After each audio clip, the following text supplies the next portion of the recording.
I wonder what that is.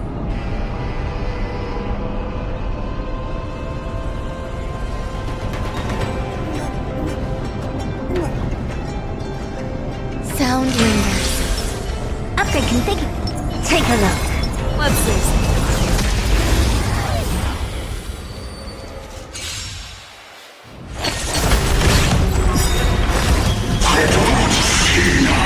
Eternal. Endless riddle. Nothing but a void. Time to twirl! Forever. Triumph! Victory!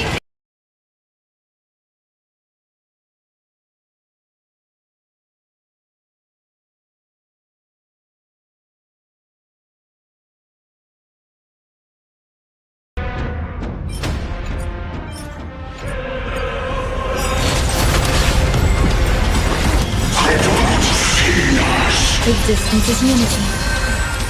Endless riddle. Nothing but a void. Time to twirl! Forever. Triumphant! Victory is inevitable!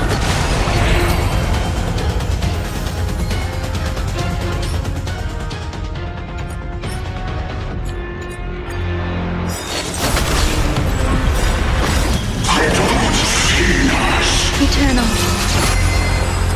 Endless riddle. Nothing but a void.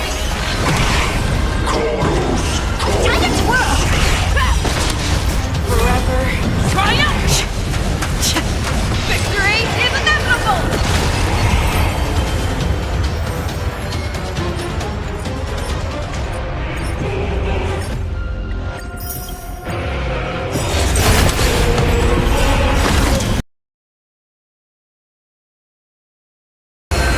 Curiosity is a dangerous thing, you know. Endless riddle. Nothing but a void. Time to twirl! I won't do it. Forever. Triumph! Victory is inevitable!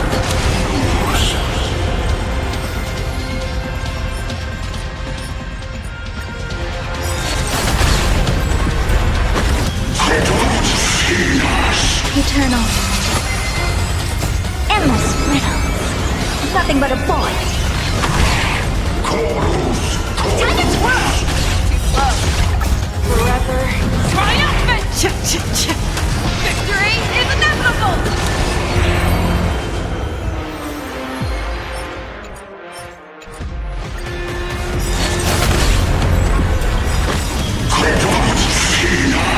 Existence is unity. Endless riddle. Nothing but a void. Time to twirl! Forever. Triumph! Victory is inevitable!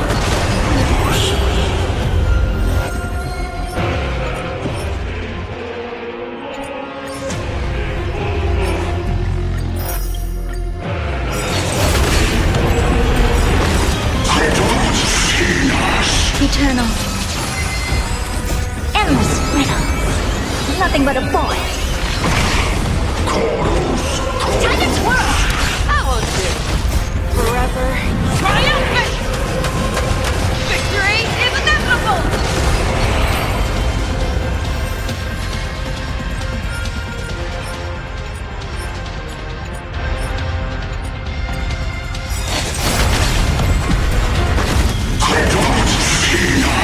Existence is unity. Endless riddle. Nothing but a void. Time to twirl! Forever. Triumphant! Victory is inevitable!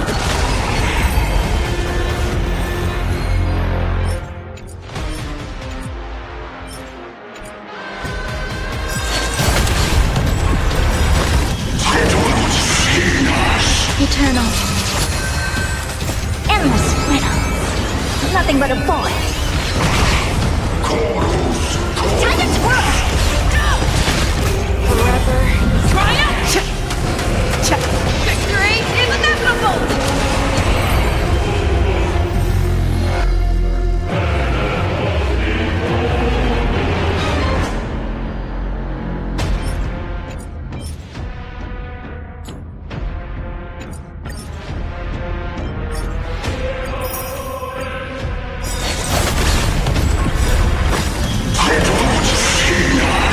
Existence is unity. Endless riddles. Nothing but a boy. Time to twirl! Forever. Triumph! Check. Victory is inevitable!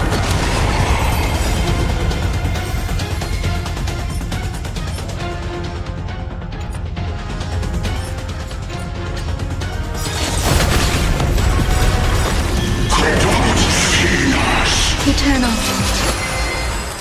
Endless riddle.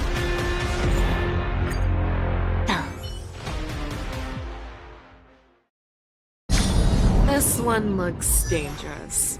Leave it to me.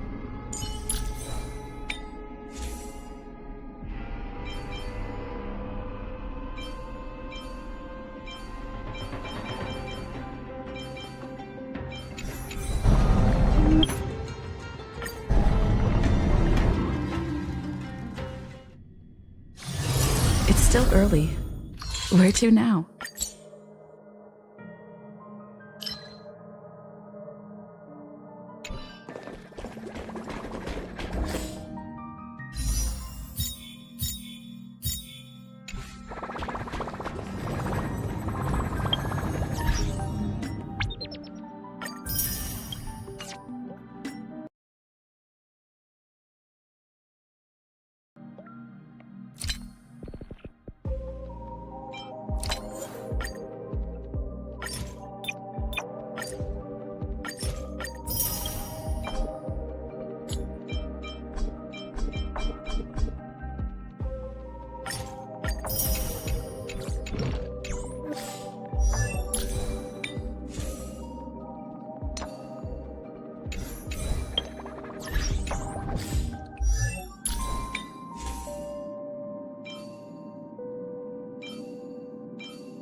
still early. Where to now?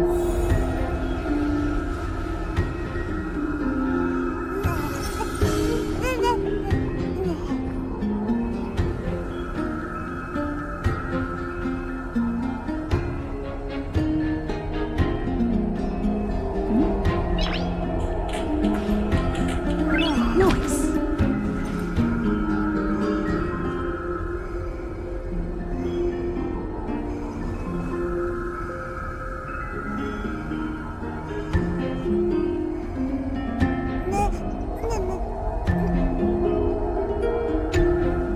Let us decide how much we can secure for ourselves and how much we're willing to sacrifice like true philosophers. Continuing from the earlier topic, let us discuss our common enemy, Aglaia.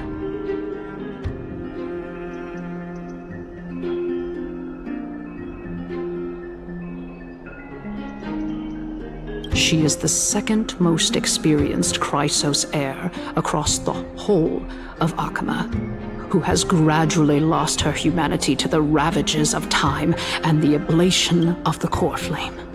Admittedly, there is ample reason for her to take your life. Yet your previous reasoning is quite sound. As a seasoned political animal, it's unclear whether she will actually cross that irreversible boundary. Moreover, she still needs you alive so that the Titan's trial can be completed. Is there anyone present who can swear by the sacred vow of Kefali and guarantee that you weren't in league with that woman before coming here? Are you just trying to pull the wool over our eyes and aid her in her savagery?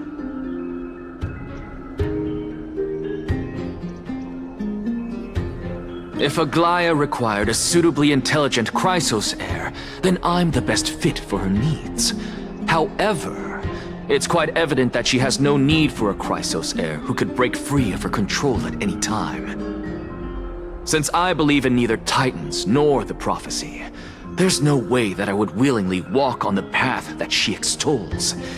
Given how rigorously she enforces her principles, how would she ever accept a heretic such as me? I understand what you mean. At the very least, the both of us agree that this tyrant who wallows in extravagance and greed is the greatest threat to achieving peace in Akama. The Council of Elders is willing to defend your right to live. However, I regret to say that sentiments in favor of the Chrysos heirs and Aglaia are only growing in magnitude. The peace that we are aspiring toward, as well as everything that we hold dear, will be destroyed completely. Tell me, what are you willing to do for our esteemed citizens so that they can vanquish the enemies of our fine city? Although the circumstances are rather unfortunate from an objective point of view, it is an undeniable fact that ever since the Grove was attacked, I have become the de facto leader of the Grove. The Council of Elders needs more backing if it wishes to topple Aglaia, and it's evident that the Academy wields considerable influence. At the very least, I have served as the Grove's special envoy to Akama for a significant amount of time. Of course, this also means that I will hold a crucial vote at the Citizens' Assembly. In the name of Kefali, Akama thanks you for your sincere and valuable thoughts. At this stage, it's clear that you and I understand the benefits to be won from this discussion. Let me put it plainly. The Council of Elders has always been renowned for its fairness, and that fairness is built on a foundation of sincerity. The Council of Elders has vowed to all citizens of Akaba that it will always remain loyal to them.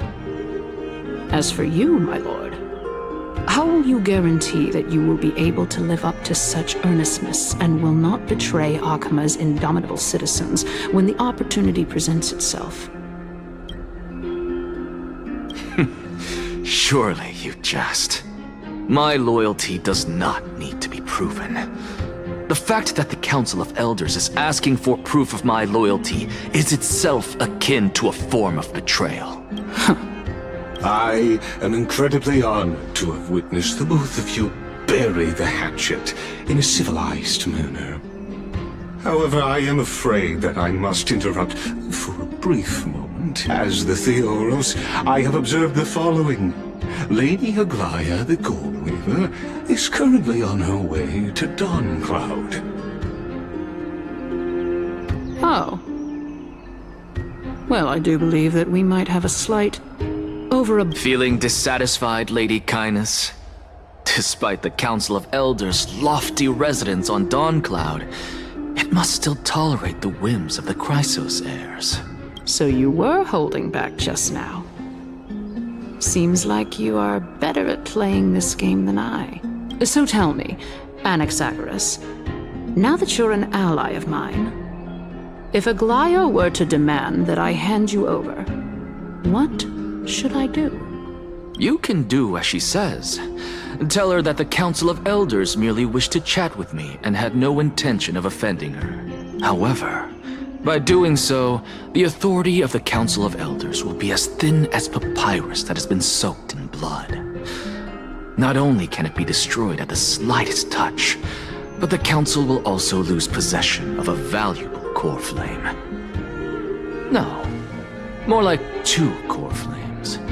After all, at the next Citizens' Assembly, that young lady who is synonymous with death will also be standing on our side. Oh? How can you be sure of that? Is that of importance to you? All you need to know is that I have a plan.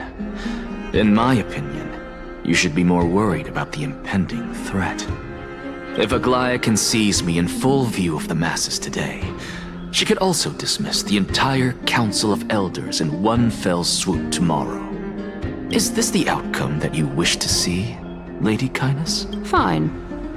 I will handle this matter appropriately. But you do best to remember this.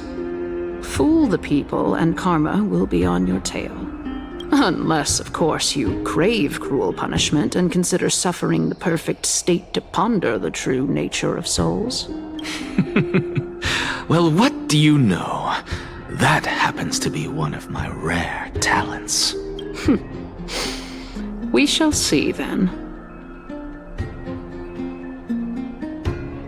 I've got to say that you've managed to really impress me again. But shouldn't you be going after more? Dying to know what I'm after,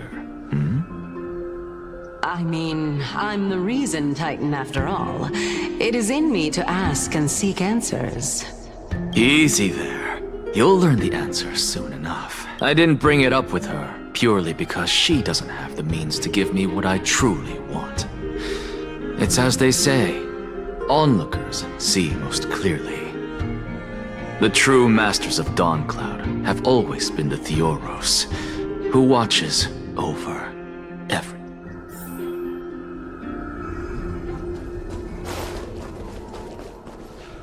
An expected visitor. Welcome once again. You know, you could actually skip all the pointless debate and come straight to me to seek an audience with Kefali.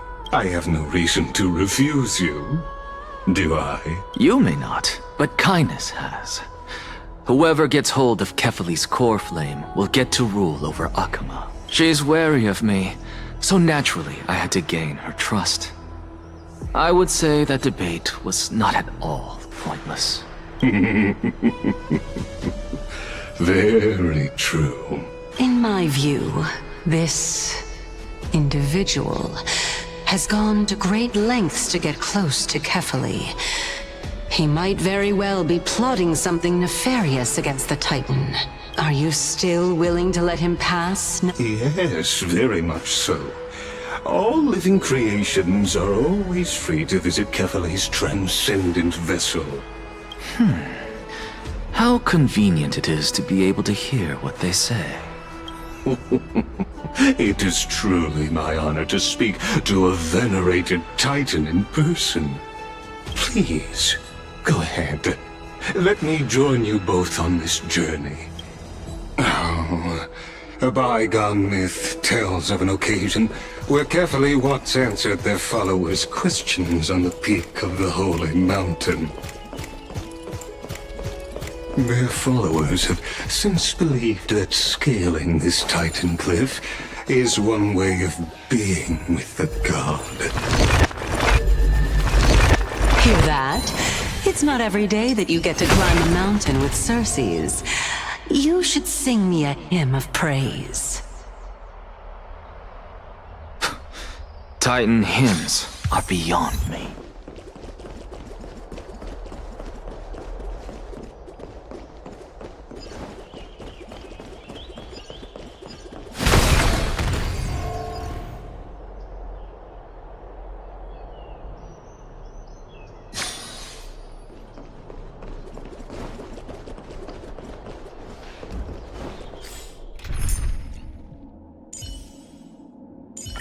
With you, infallible.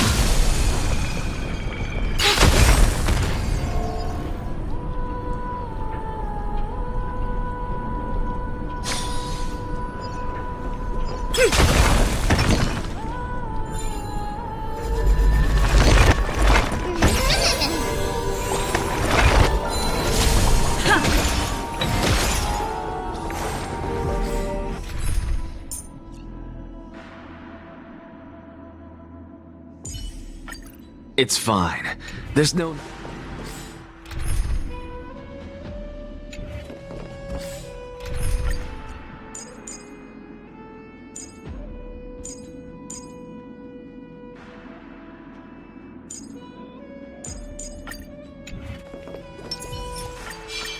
Watch this magic trick. Take a look. Numbers!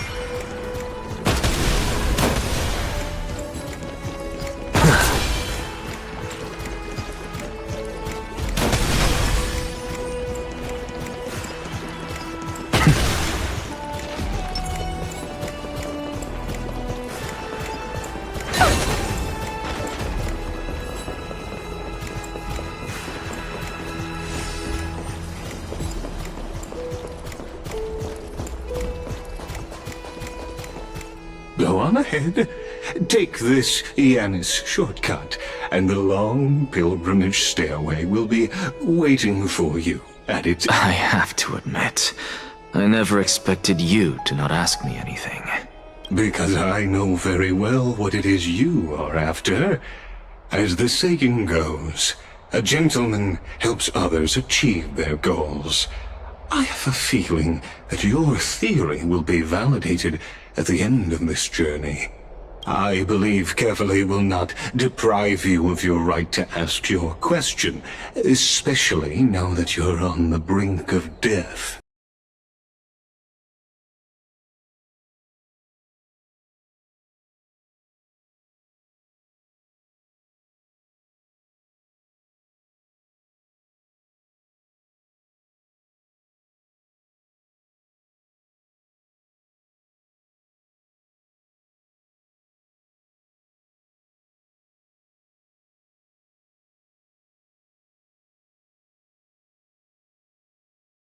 World.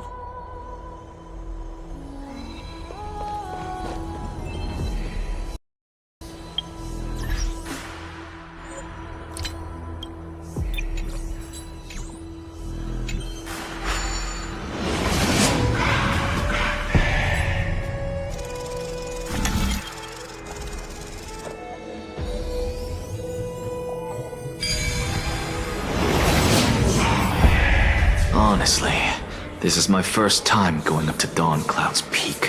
What a splendid view. Isn't it about time you recognize the magnificence of us Titans? Well, I don't see how this place is different from those temples in the city. All they have are magnificent facades. And even though I've come this far, I'm still doubtful about getting useful clues from him. I must be getting ahead of myself to be expecting to hear something nice from you. Oh? Haven't you been in my head for some time now? It's high time you get used to how I feel about things. Alright, we're just a short hike away from Kefali. No time to waste here. So the intellectual debate from earlier was too draining for you, huh? If Amphorius gets a new lease on life, you should focus on strengthening your body and stop shirking social interactions. Save your concern. The Titan is in sight. Can you make it? Why? Are you going to carry me up if I were to fall now? I know how far I can go, so just hold your tongue and come along. Fine then. I guess I won't say any more. I'll just wait till your soul dissipates completely to gain control over your body. Wait. Who is that? Cersei's? Hey, look at that. Huh? What should I be looking at? Am I hallucinating? Or do we even get to see souls when we're close to dying?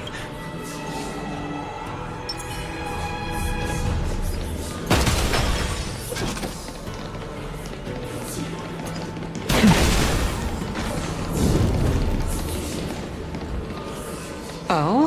Why didn't you bring your favorite spear with you on this trip, Nias? Nias. I know I've heard this name somewhere. It's unfortunate. The Black Tide destroyed every last inch of my calyx. How could that be? Even a creation of Georios, from their prized ores and molten fire, couldn't escape the fate of destruction? Hey, Cersei's. Do you know a certain Nias? Nias? No, not that I remember. How did you even think up such a strange name? I just saw him. Nias. A warrior-like figure who was just chatting with you here. No, I have no such memory. Could you be hallucinating?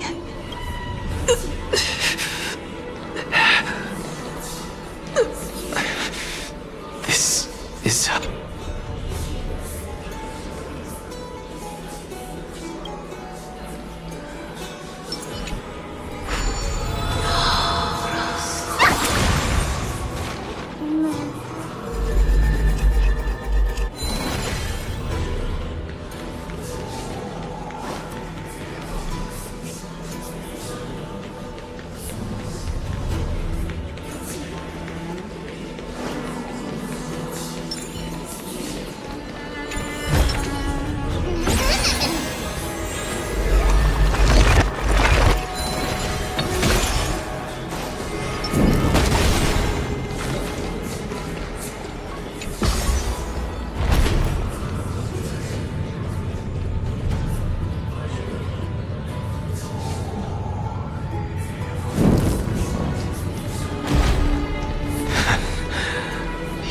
again.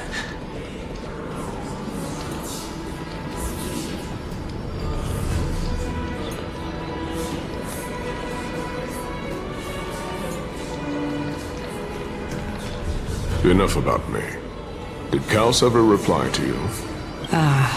Well, regrettably. Seems like the price of becoming a demigod is a lot heftier than we thought. Kaos. Demigod. I've never heard of this person. Which Titan's authority did he inherit? Look on the bright side, Nias. Since we've come all this way, I doubt he'd snub his old friends, would he? Let's just hope we mean as much as the world to him. Hey! Are you seeing that same hallucination again? Yes. It's still you and Nias, but you're now talking about a certain Kaos. I'm guessing he's one of your companions? Kaos? This name sounds just as strange to me. Never mind. I think I know what this is about. If things are as I thought, then they aren't hallucinations, but the souls of people. What? But If those are the souls of the dead, then what am I? Beats me. For all I know, you're just an illusion I conjured up in my dying moments. Let's just keep going. As long as I take in more sights and hear more stories. Know your limits. Wander too far among the dead, and even I might not be able to save you. Fine.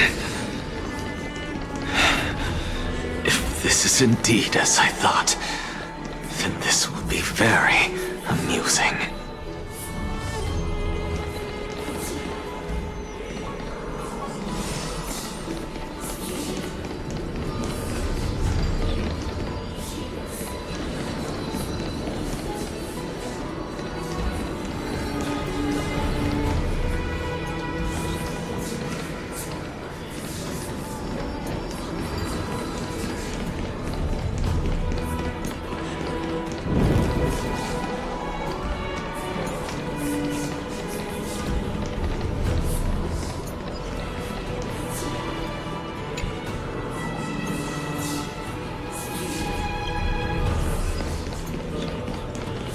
So...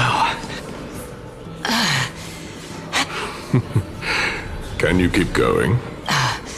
Of course. I'm just... If I knew we had to climb a mountain, I wouldn't have come along with you. I guess this also counts as one aspect of the world-bearing burden. If Amphorius does have a next life, you may want to get your body in shape. Keep your sarcasm to yourself. I'm not getting anything of value. I would sooner throw myself off this cliff and hit rock bottom than exercise even a little. I am Calypso of the eminent Seven Sages, after all.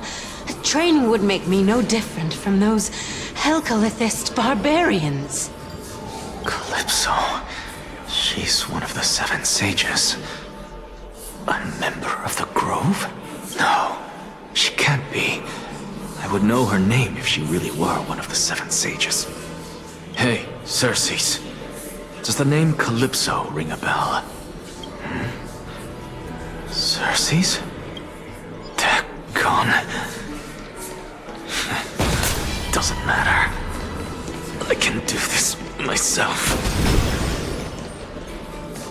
Looks like I'm nearly there now. Oh, beautiful old world. Where are you now? Oh, legendary era Chrysia, return to the mortal realm. Splendid gods once walked the paths we walk. Alas, all that's left of that warmth is a hazy mirage. Why are you chanting that too?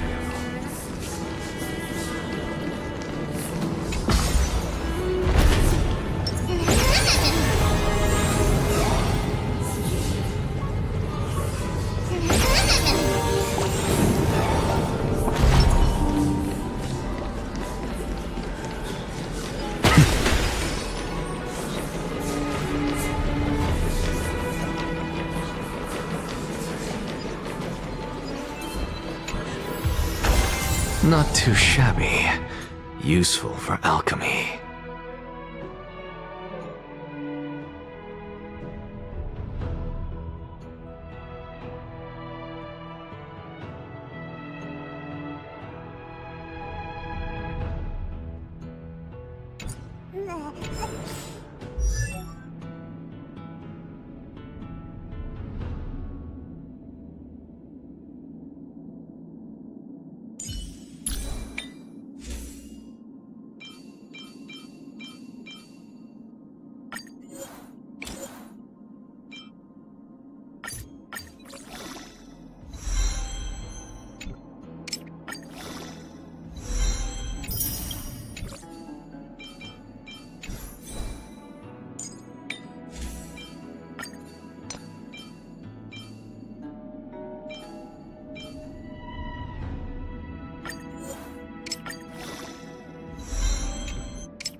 get to ask the Titan my question. But all of you make for a pleasant surprise. Very well then. Let me uncover the truth.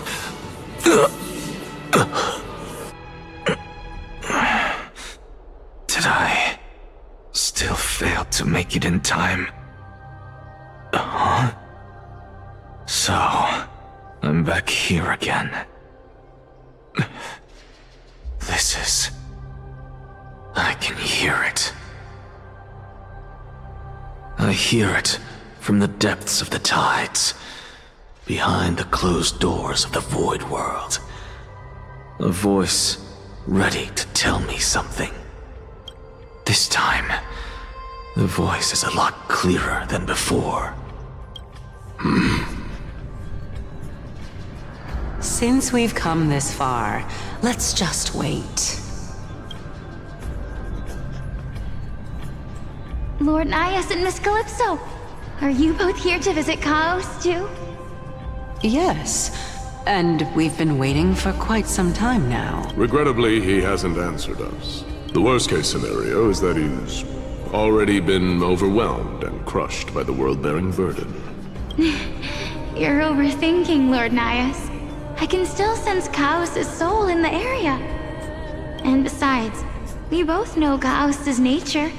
A deliverer like him wouldn't fall so readily, much less give up on all that he holds dear. Isn't that so? Yes, I have faith in him. That reminds me. Why are you making this trip alone, Polixia? Oh, my sister needs more time to make sure the flowers are fine. Such a pity. Both of you have hearts kinder than anyone else. Yet you are born only to take over Thanatos' divinity. Everything that I see and hear this time has left me shaken to the core. What may seem like a mundane conversation is in truth a once-in-a-lifetime exchange that has revealed the ultimate answer to Cersei's question.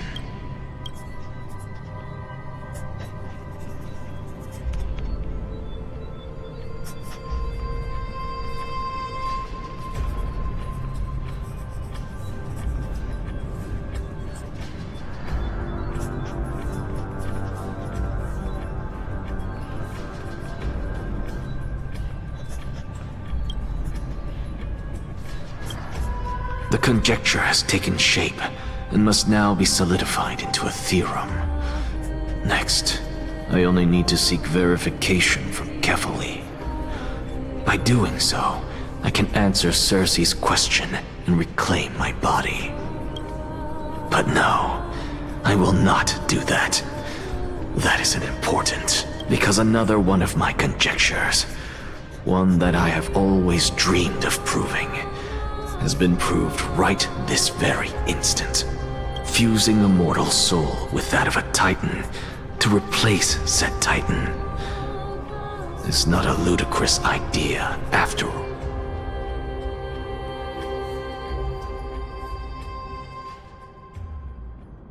What are you thinking about?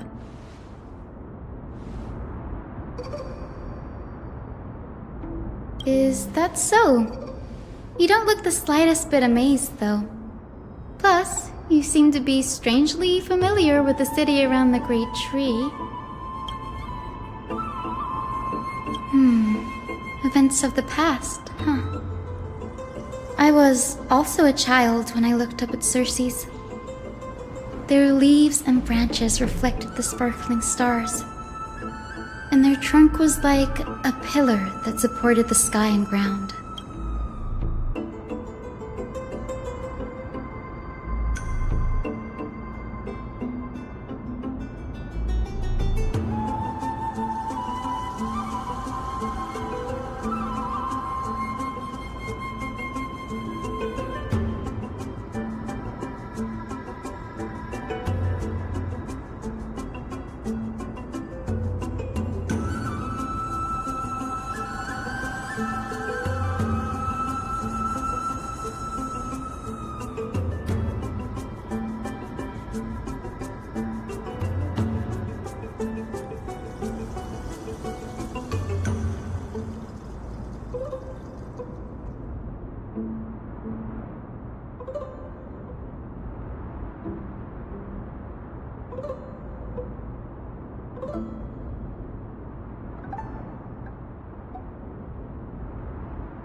I stood at this very spot back then, imagining the day when I could climb to the top of this tree.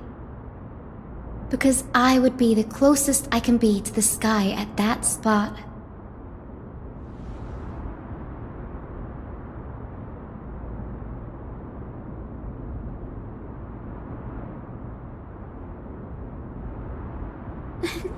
don't read too much into it.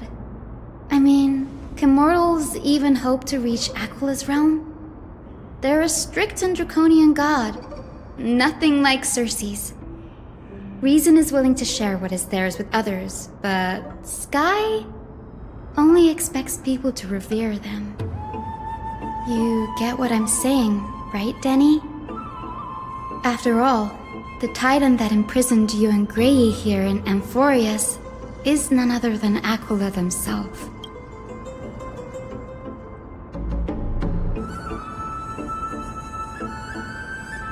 But there will always be people who dream of soaring towards the sky. The Grove has a wealth of research on Aquila, and that is exactly what we are here for. It's just... I never thought Grey would meet with something like that before we set off. As a physician, I should have been there by his side.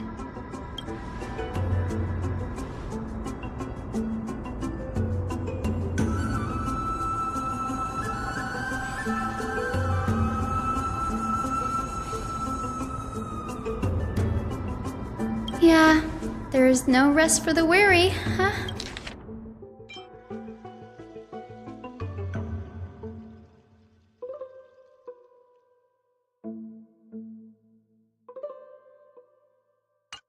In any case, what we're looking for could be anywhere in this enormous grove.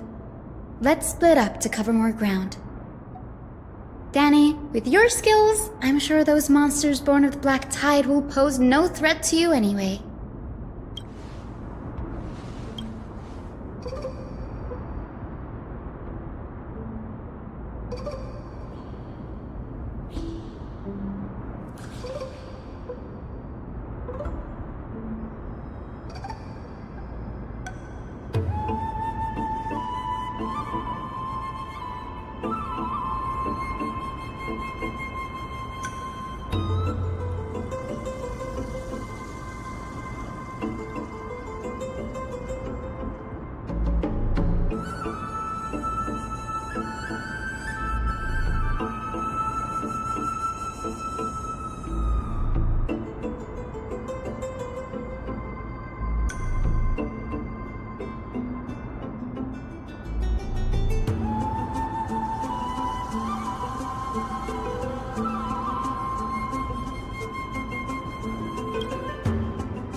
Have you forgotten that you're talking to the chief physician of the Twilight Courtyard? Have more faith in me. I'll be just fine.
This will strengthen our position.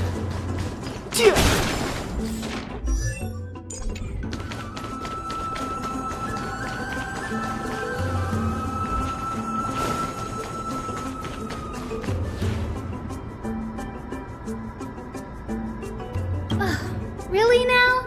This is way more trouble than I could have asked for. Or you could sit back and watch. I'm kidding, Danny. Lend me a hand, pretty please. How's this taste? My friends? Indulge yourselves! It ain't over.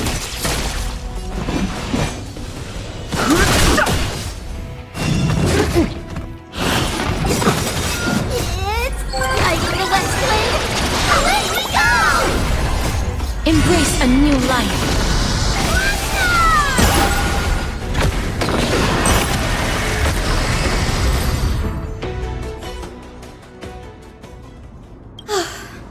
The Black Tide is remarkably quick to detect the light of Amphorius. So or rather, the blessings of the Sky Priest in me, might have unknowingly called them to me. Anyway, never mind that for now. Here, you might want to have a look at this.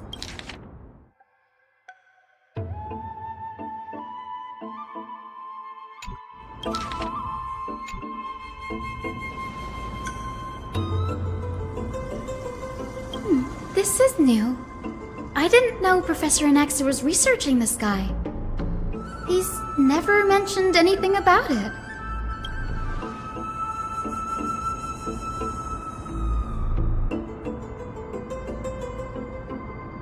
Might is an understatement. Anaxa has never been one to venerate the gods, nor has he ever found it within himself to put any faith in the prophecy. People have come to think of him as a heretic, even in a place as liberal as the Grove. Yet, it is also this very blasphemer that Circe's favors.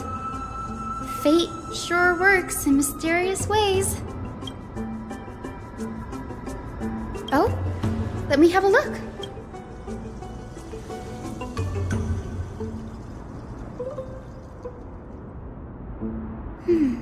By the looks of them, these scrolls are records of two conversations that took place in the same setting. Sure, go ahead. Anaxa often says that every failure brings us one step closer to the truth. Perhaps, to him, the crash of the skyship carries a different interpretation. The firmament is not impenetrable. On the contrary, it was precisely because the skyship represented the first step toward breaking free from... It's a shame that the majority of the Grove's research on Aquila was headed by the Venerationists, with sacrificial rituals making up a predominant part of their findings.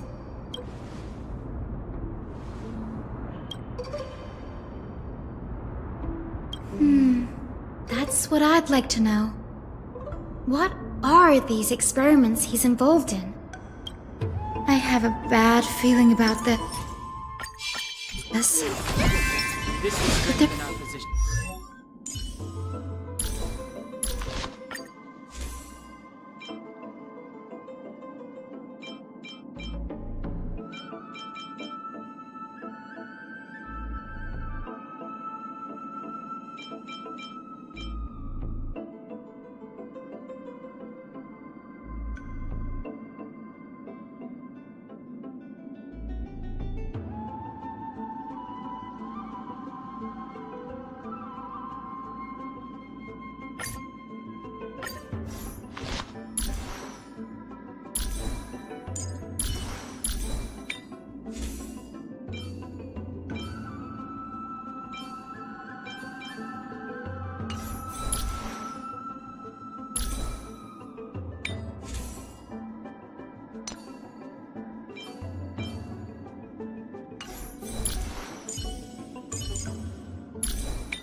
There be more to what happened at the Grove.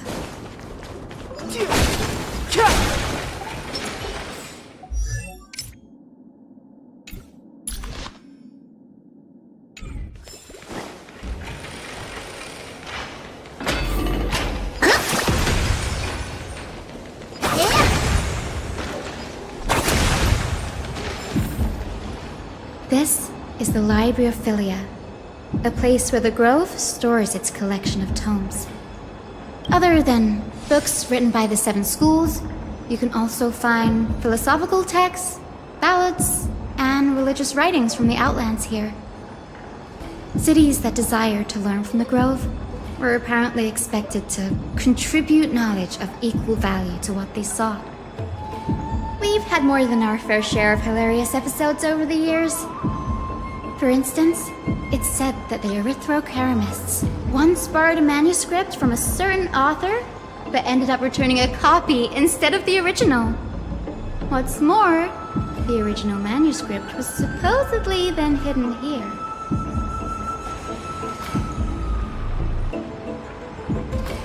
Nice? No need to hold yourself back, Danny. You can just tell it like it is. Their behavior was no different from bandits.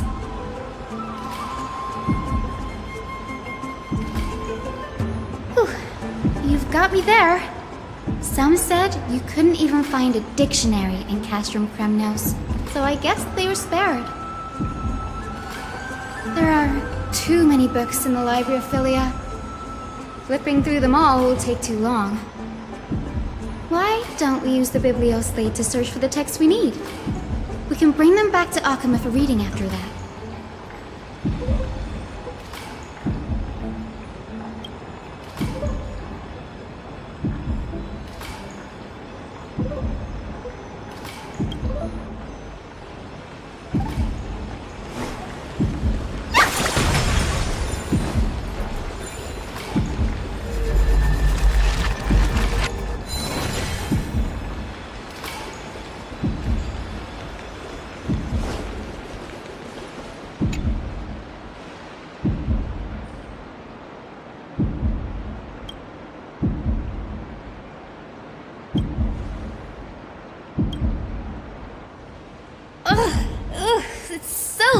In here.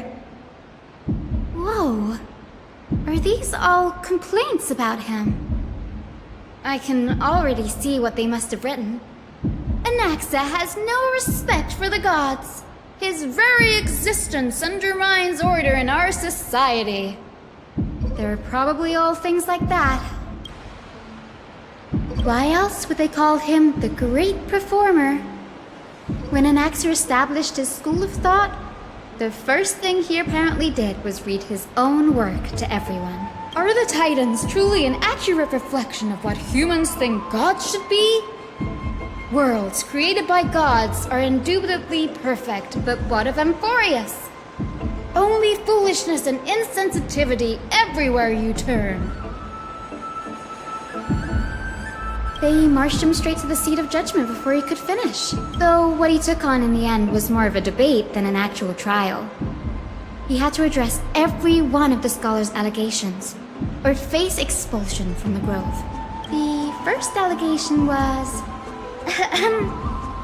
Do you agree that since the Titans created the heavens and earth, so the mountains, rivers, and seas must likewise be their creations?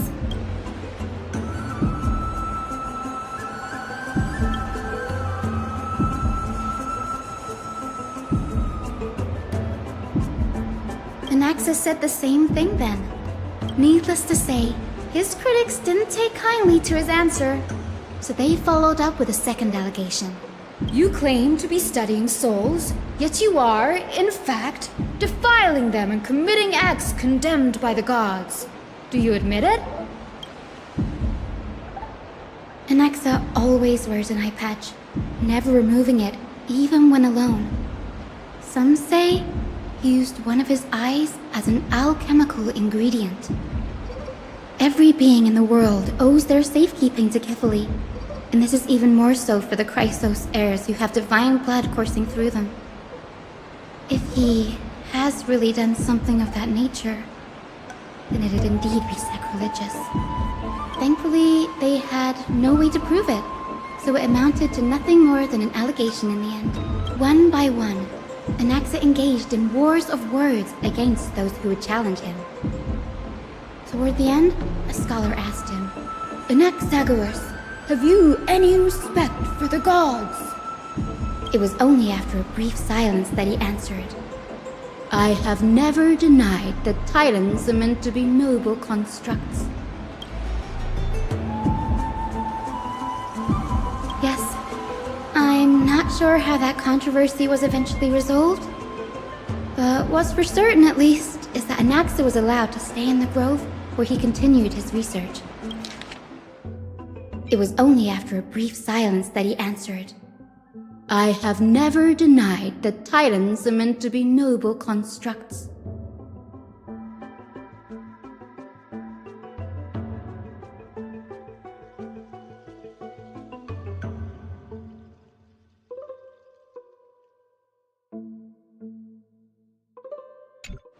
By the way, this stack of complaint letters has reminded me of a place in the grove. We may find clues there that aren't on the teleslate. I'm talking about Anaxa's alchemy lab, hidden... It's a well-kept secret. Among the 7 sages, excluding the nominal chief sage, each has a private sanctuary where they can conduct research undisturbed in their free time. Even the administrators of the Library of Philia are restricted from accessing those places and documenting the sage's research. But with the grove in this state, I'm sure Anaxa won't be mad even if we sneak into the lab for a short while, right?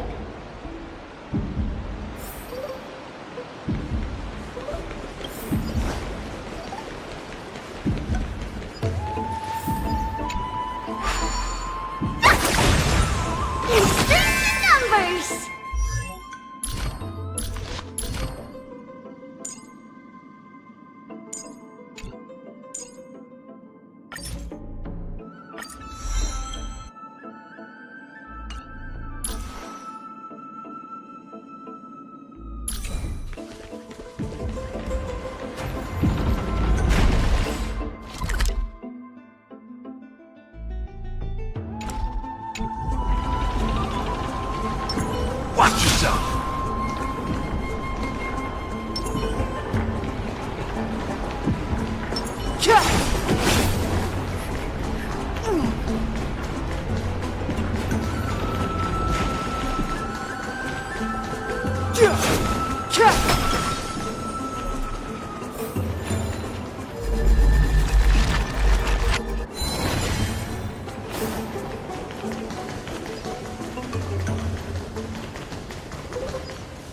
This is the place, but where is everything?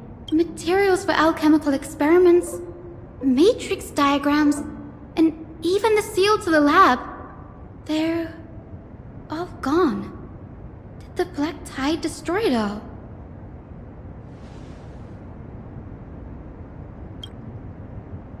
No, not even close. Not only are alchemy experiments high-risk activities, but Professor Anaxa also has a penchant for using bizarre materials. Students often saw him walk in looking right as rain, but come out covered in soot with his hair. Huh? That bookshelf over there seems to be the only thing still intact.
What's going on?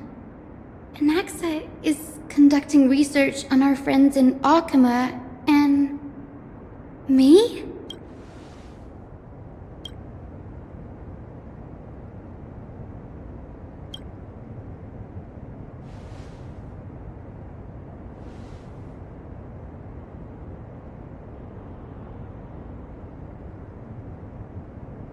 It wouldn't have been so strange if he had focused only on Cassie, given her own curiosity about her origins. But now, it seems Anaxa's objective was never to create medicine, but to identify the origin of the golden blood and figure out its inner workings.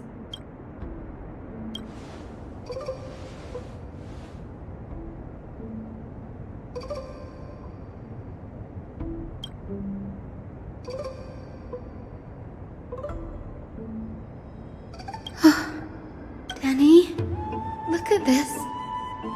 I have a bad feeling about this.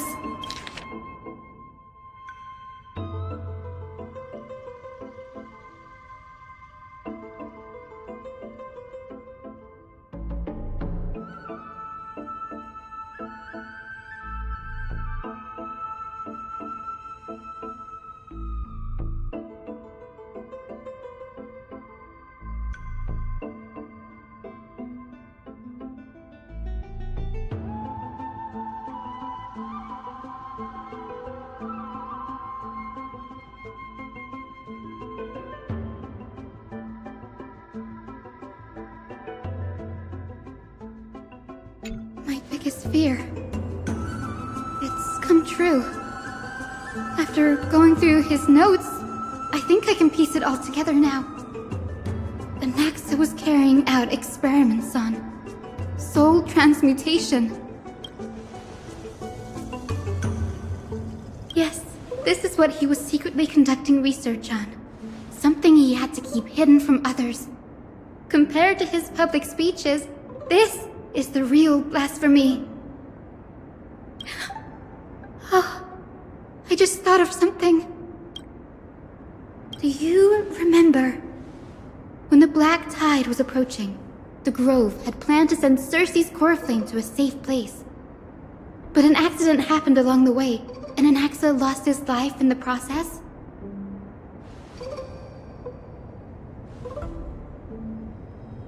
That's right. But what if Professor Anaxa's fusion with the core flame of reason wasn't an accident? Put yourself in his shoes. Knowing that the black tide was closing in and your time was running out, what would you have done?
Exactly.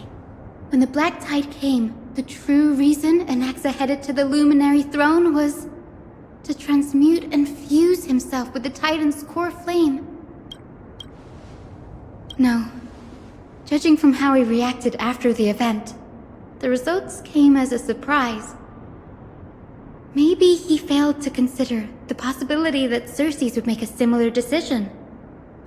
The manuscripts detailing all the alchemical formulae have been taken away. Like, what? There's only one Titan left in the world now.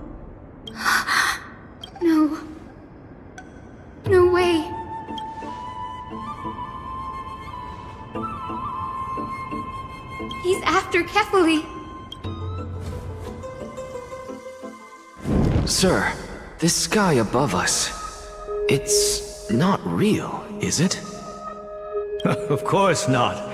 This is just an image from a projection device used for educational purposes. A simple trick.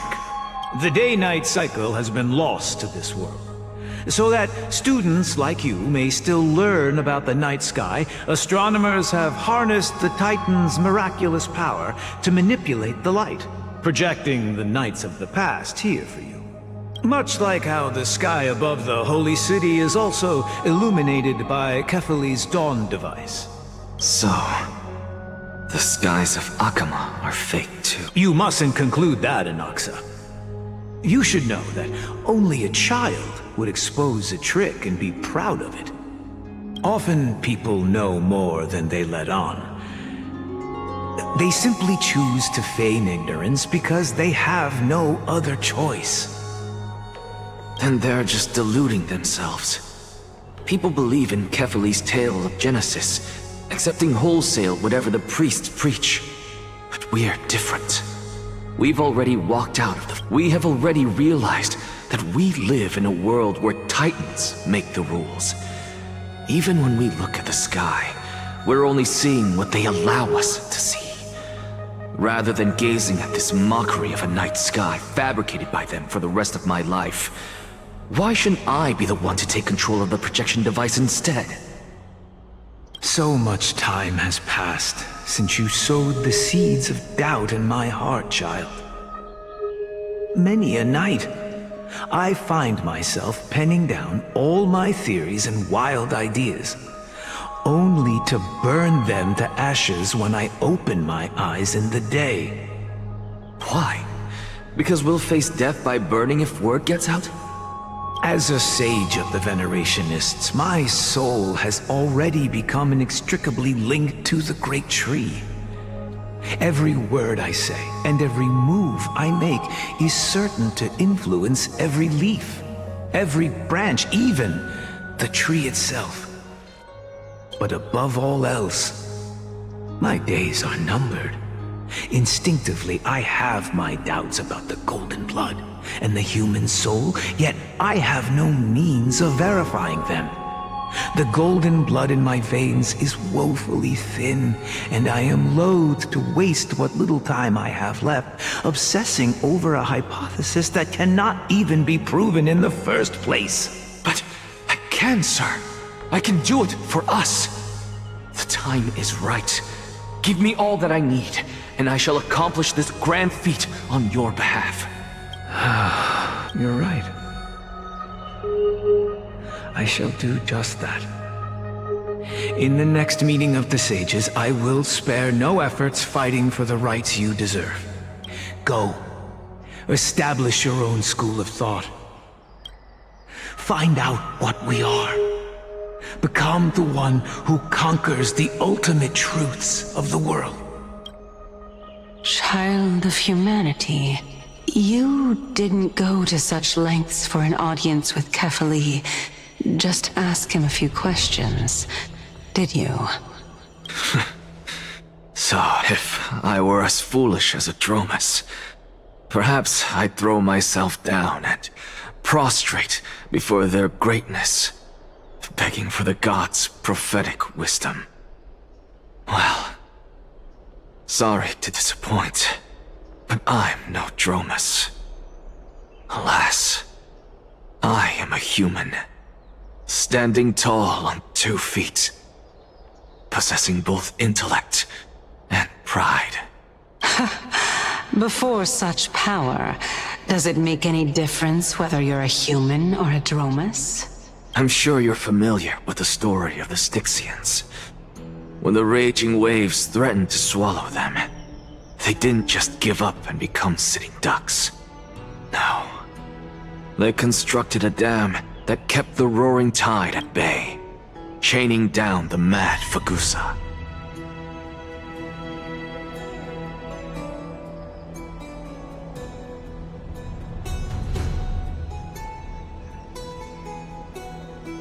They call me a blasphemer, Xerxes. But that doesn't mean I deny the existence of gods. It's just... as I see it, Titans are simply a force that mankind has yet to find a way to tame. Oh? If power that rivals the Titans is what you crave, why not conform to the prophecy and brave the trial? Why stop at harnessing the power of the Titans when I can do so much more? The source of life is what I wish to grasp, to understand what makes up the soul, and to learn what we really are. Thanks to you, I've had the chance to personally verify, in more ways than one, that the soul indeed ceases to exist in death. But where there is death, there is life. And where there is an end, there must also be a beginning. How then is a soul born? That was the only unknown variable left in my calculations. And by the sound of it, you have already formed a conjecture. No, I have already drawn a conclusion. In my journey unto death just now, I finally saw the answer with my own eyes. Professor Anaxa, I'm here. Her life hangs by a thread. I must ask you to refrain from taking any unnecessary steps. Of course. I'll bring this to a conclusive end, and give you the answer you so desire. However, in accordance with the principle of equivalent exchange, I must also demand from you what I need.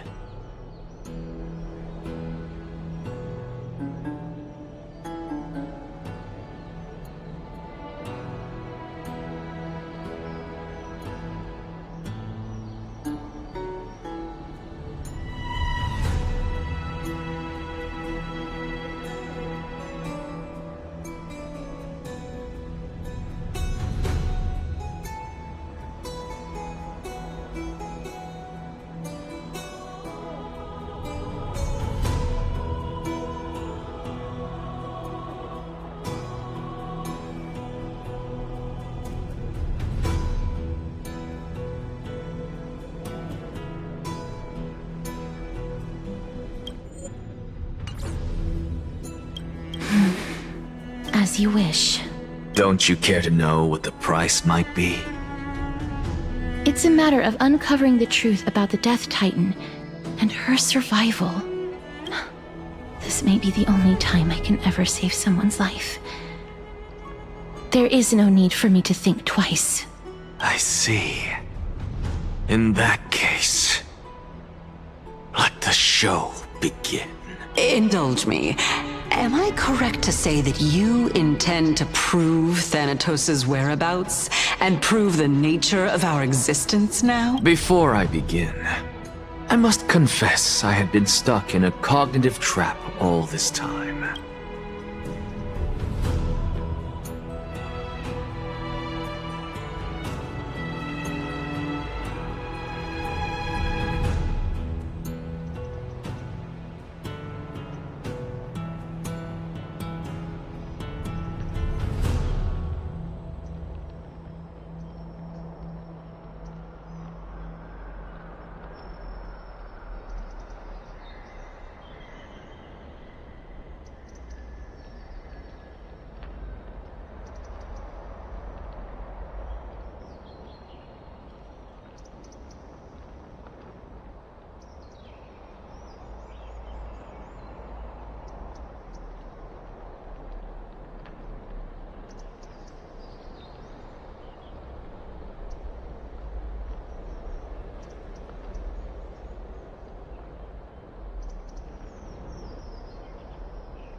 As unrelated as these two propositions may seem at first glance, they are in fact logical equivalents. They are merely two different ways of telling us about what the soul is at its core. The reason I say this is as I've mentioned earlier. The answer was hidden in my journey unto death. Anaxa, you were in the Netherrealm? Yes, I am but a living dead man now, but that's not important. What truly matters is, I overheard a conversation between heroes. That's not all. Remember how I said you were a part of that conversation too, Circes? And I've told you that I have no recollection of such an event. That was likely just an illusion conjured up by the mind of a dying man. Of course you would remember, because that wasn't you. That was Calypso, one of the 7 sages of the Grove. Calypso? Huh? Oh, that's the name I made up on a whim when speaking to this girl. How do you know of it? And surely you jest. Don't you think I, of all people, would know if that were the name of one of the 7 sages under the shade of my tree? Don't you claim to know the Grove's past like the back of your hand? It seems you've lost even the memories seared into your soul. Use your head, Circes. Since all of this took place in the realm of the dead, it stands to reason their likenesses are of souls from the past. The living cannot step foot into that world. So who could they be? Think about Calypso. Why does she share your likeness? Yet you have no idea who she is. The answer is evident, isn't it? Those fallen heroes are the mortal incarnations of the Titans before their ascensions to godhood. The gods aren't master creators born out of thin air, and they are no different from humans, because they all evolved from one. Does this answer disappoint you? Yes, because you've answered nothing. If I truly was once human, as you claim, then where do the children of humanity come from? Even on the off chance that you speak the truth, this brings us no closer to grasping Thanatos' whereabouts. How are we to find them? I knew you would say that, but it matters not. I know what I'm doing. Actually, why don't we have this supreme being standing before us tell us everything? You can revive a Titan? Humans cannot return from the dead. Neither can gods. But all we need to do is look at this from a different perspective, and the problem will resolve itself. The solution is simple. Just like what you did to me. If I'm reborn as Kefali, I can rebuild the world and all within it as they once did. Simple, is it not?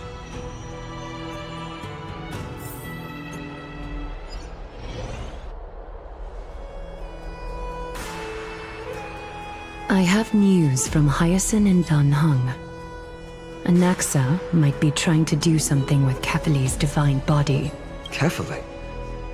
But what could Anaxa want? Is the Council of Elders going to sit around and let such a sacrilegious act unfold? That is not possible. He is indeed the great performer, capable of fooling anyone and everyone with his tricks. I'm sorry. No need for guilt, for this is good news to us. The Council of Elders has found themselves a traitorous ally. Anaxa's ambitious desires will be something we can exploit. What we should be doing now is to keep our eyes peeled for whichever trickery Kynus is up to, and react accordingly to thwart her plans. Being Akima's political center, the Demigod Council holds just as much significance as the Vortex of Genesis. Someday, after my duty is over, this site will take the place of the battlefield where you hunt gods. become the next challenge you ought to overcome. Till then, it's best to get used to this place as soon as possible.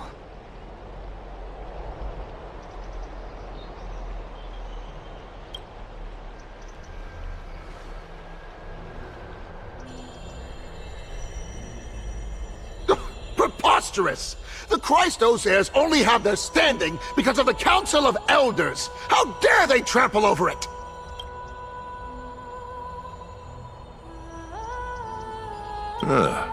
It's been a while.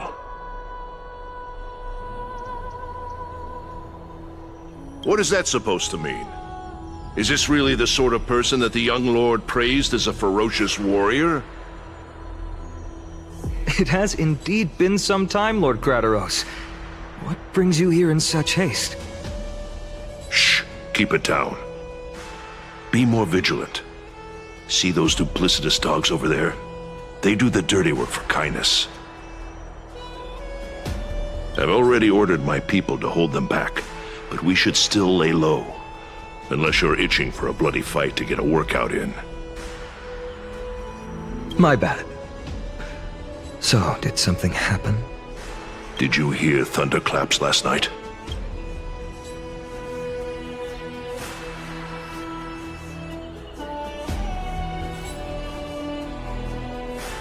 Hacker, what? She's been through a lot lately. Please pardon her. Can you tell us more about these thunderclaps? Thunderclaps are beacon signals of strife. They are a message from the young lord.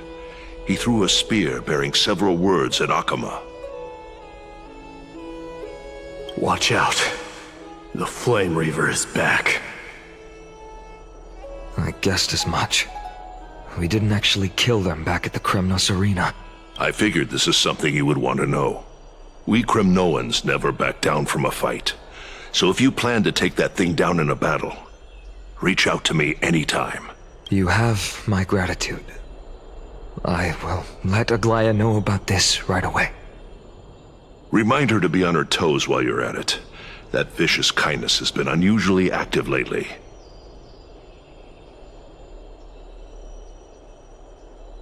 Those lackeys she keeps undercover have been going in and out of the city a lot more frequently these days. Some even seem to be getting Kremnoans to defect to the Council.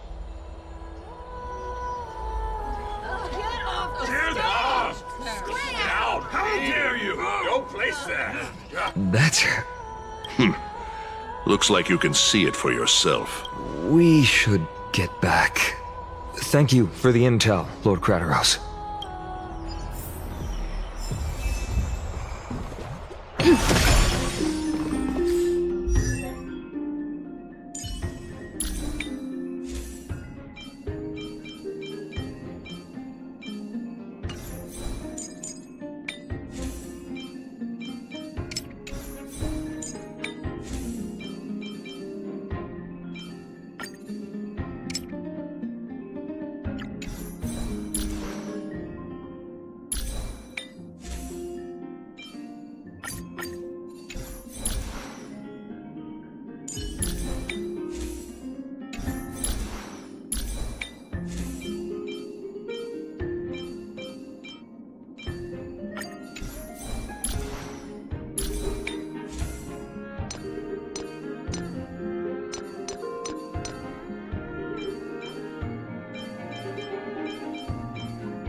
By Catholic into Lenten above, as the Theoros I have observed. Aglaya, what happened here? I know about the poisonous fangs of that king snake, through the golden threads.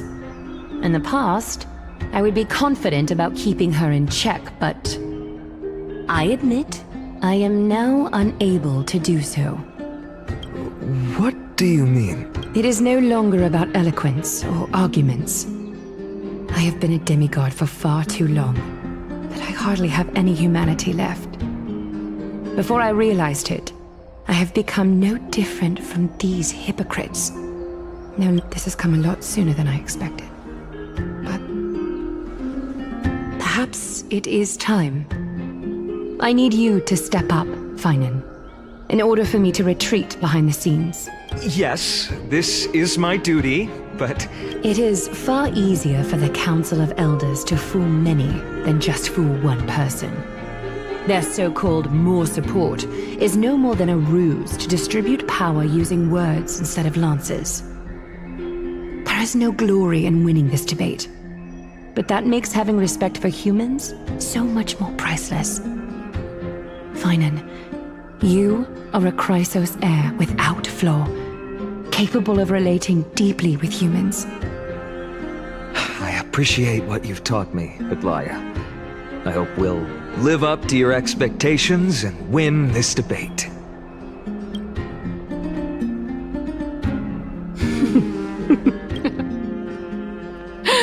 Oh, you've done well, Lord Calictus. Let me take over and personally close this debate for today. Dearest counselors, let it be known that I sorely miss the blissful times portrayed in lyrical poems. Back then, Amphorius was home to nearly 1,000 cities, each with their own local faith, while gods walked the earth and shared close bonds with humans. Yet, in the present, people from all over are forced to leave their homeland to seek refuge in the holy city, where they hope to rest under Kefali's protection. All of us have long been in the same boat, with no way out of this plight. We didn't have a choice in the past, but now the Council of Elders brings to the table a new possibility.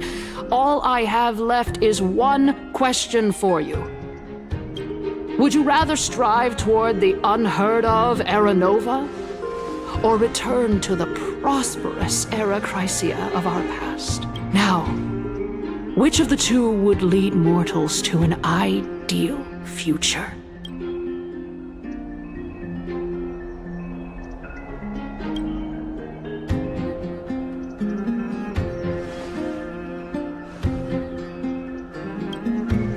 We all know that Era Chrysia is a thing of the past, Lady Kainis. Please, enlighten me. How does the Council of Elders plan to turn back time? Let the three Titans of Calamity be born, and Era Chrysia is nevermore. But bring demise to those Titans, and Era Chrysia will descend upon us again.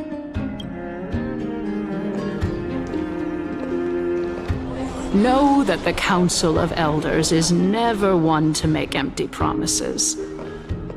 Look at who we have on our side.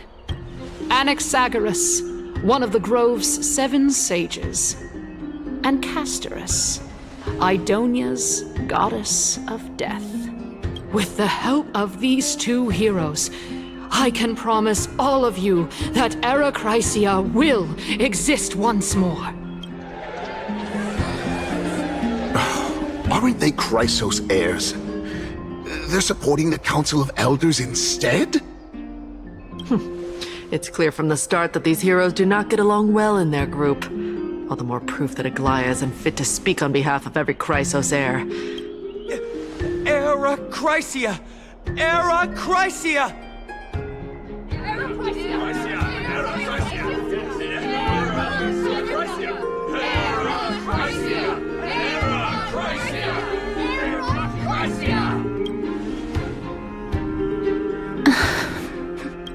Castorus?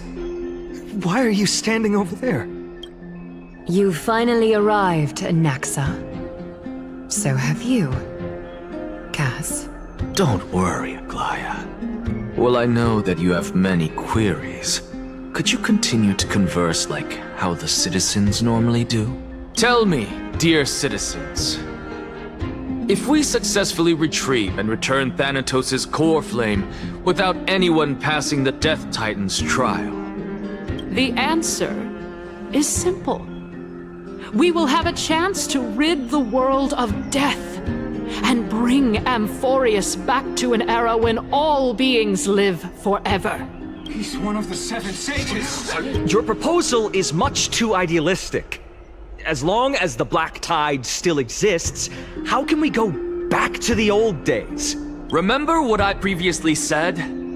Kefali's core flame is guarded by the secret power of the Council of Elders. Plus, Fagusa's water curtain will be able to block out any external perceptions. Tell me, dear citizens, have any of you ever seen even a glimpse of the threat that this person is talking about anywhere within the walls of this majestic holy city?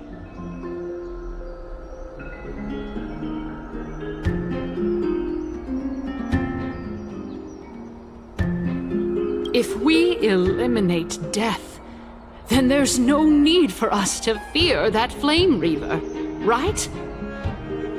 Citizens, let's loudly sing the blessed hymn. Oh, beautiful old world, where are you now? Oh, legendary Erechrysia, return to the mortal realm!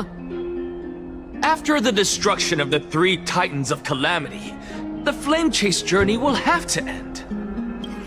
Erechrysia! Yes! This is bad. The masses are now totally riled up. Anaxa, pray tell. Everything that you've mentioned hinges on the premise that we can find Thanatos' existence, right? Thank you, Lady Aglaya, for still caring about this city. However, dear citizens, we are truly fortunate and blessed. For Castorus, Idonia's goddess of death, will surely find Thanatos under my guidance. What? With that, I solemnly promise that the core flame Lady Castorus brings back will be personally managed by the Council of Elders. Thereafter, if we are able to garner the support of all of you at the Citizens' Assembly, we shall spare no effort in ensuring that the Erechrysia will return to our world once again.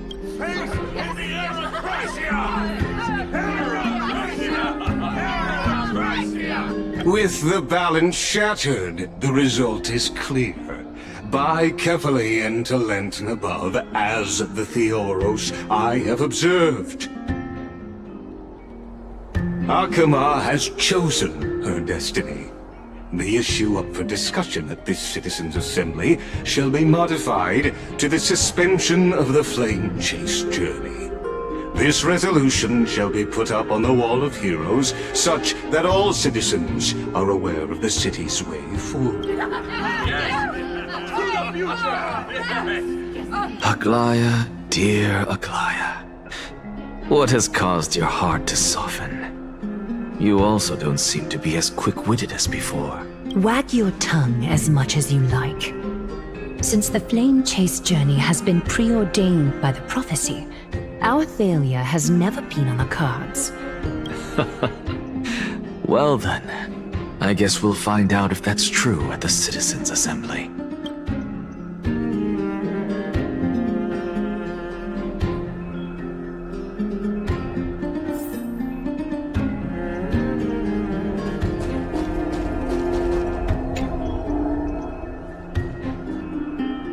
Well, it seems that when I sent you to look for Anaxa, I unintentionally facilitated your partnership with him instead. My apologies, everyone. I know that you have many questions to ask me. I will answer them to the best of my knowledge. In that case, please tell us as much as you can. I will wait for you.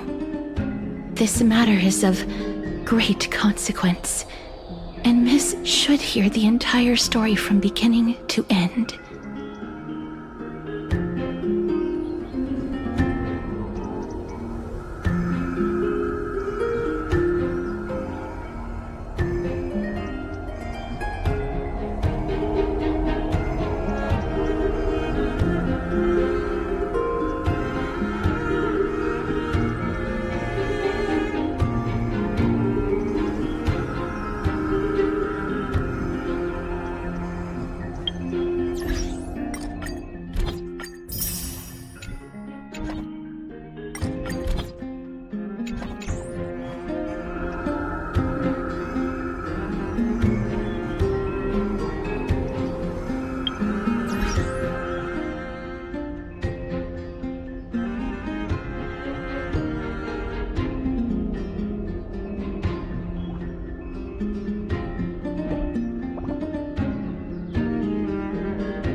you ready now?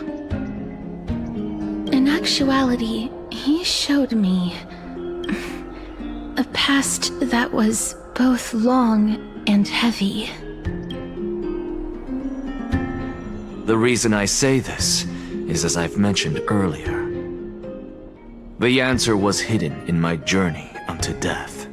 Anaxa, you were in the Netherrealm? Yes, I am but a living dead man now.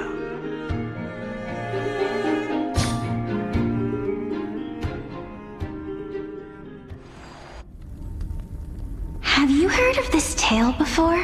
A tale about the ocean god's treasured pearl. Our hometown was a seaside town which enjoyed the ocean breeze and glorious, peaceful times. Until one day, an evil dragon descended upon the town. Its wings were large enough to blot out the sun, while its claws were sharp enough to rip the waves apart. It barged into the tall tower and devoured the queen's beloved daughter.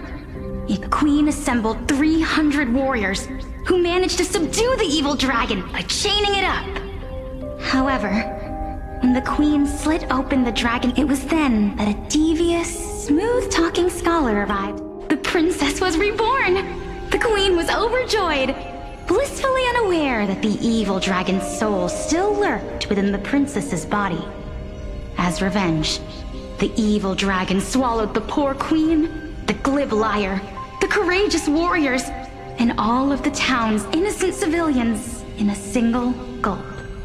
Worse still, the souls of the deceased refused entry to the Netherrealm because they were filled with regret. Forced to roam the mortal realm, these resentful souls ultimately converged into a river of souls that would not retreat for a long time. The terrifying death had consumed all. Thereafter, our hometown fell into ruin as well. Until... Until? Actually, I don't know what happened next either. Oh my...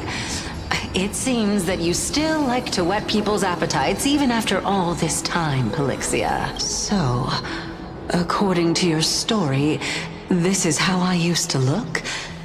It's practically a mirror image, and yet, what exactly is this? A miracle that I created with alchemy. As for what it is and how I was able to accomplish it, I'll keep the answers to myself for now. Oh, my goodness. Is this cliffhanger really necessary? Quiet, Titan. Continue to enjoy this splendid play, and the truth will naturally reveal itself. Dragon, huh? I've heard this legend before.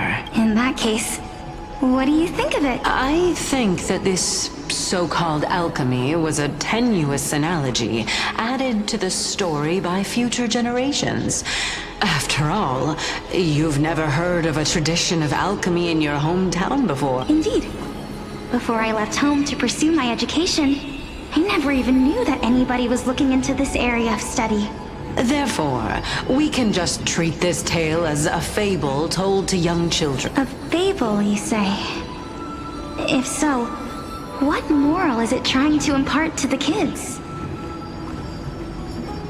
I guess it might be the concept of equivalent exchange? Oh?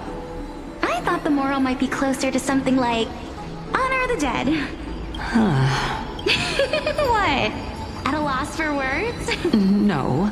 I merely realized that we're both thinking of the same principle.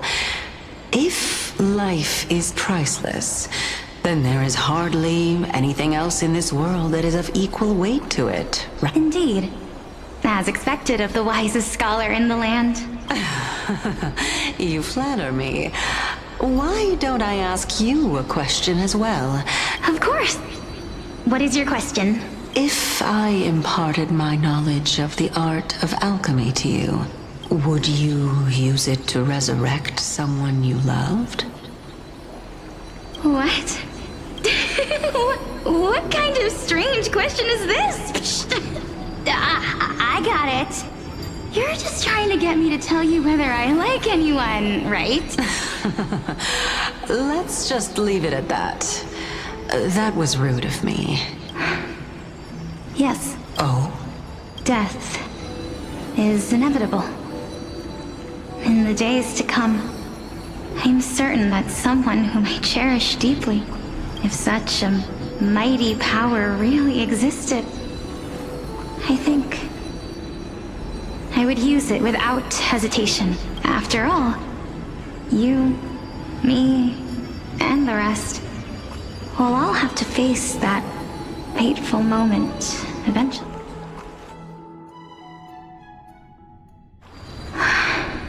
My time is finally here.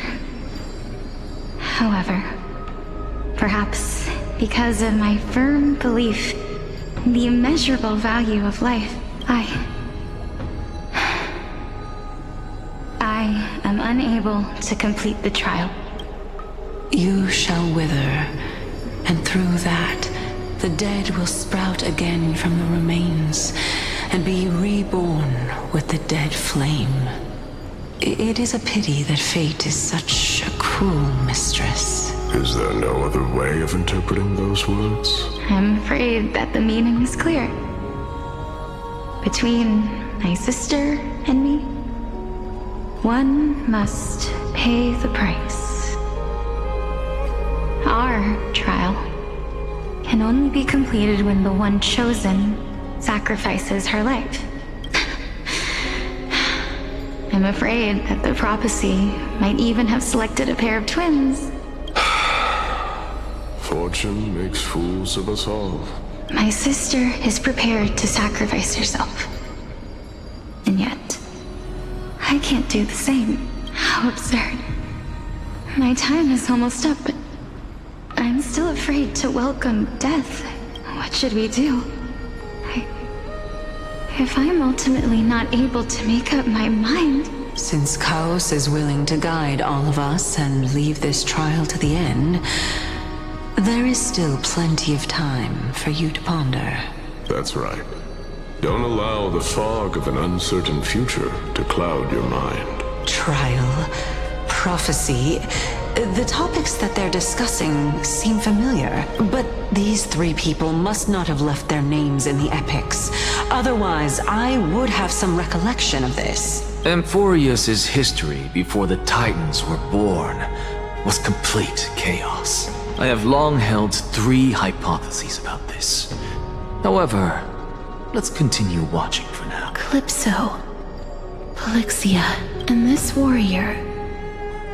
I seem to have met him somewhere before. Regarding this matter, Nias, are you confident that you'll complete your... Of course. Though, I am worried about what will happen once I've emerged victorious.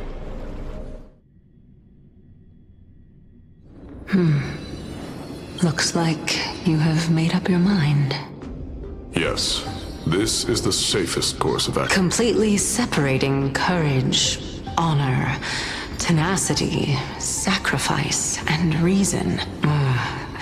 You really know how to make things difficult. Please, young lady, witness my fall and demise. Lady Calypso, you shall host the soul-rending ceremony. I do not understand.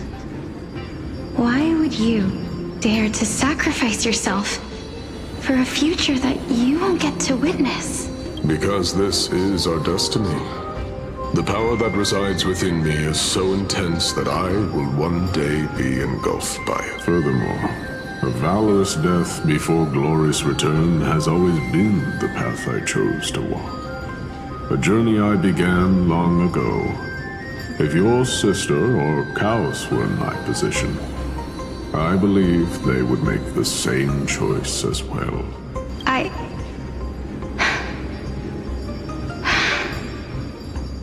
I'm not that brave.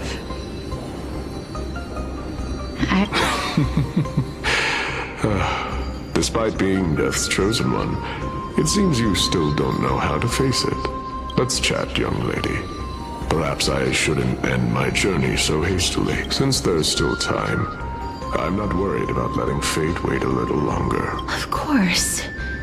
This warrior is Lord Nias. As the embodiment of Nikador's divinity, he entrusted his life to us and allowed humankind to end his madness. That means that what I'm currently seeing before my eyes... Looks like one hypothesis of mine has already been proven true. These heroes are the true forms of the Titans.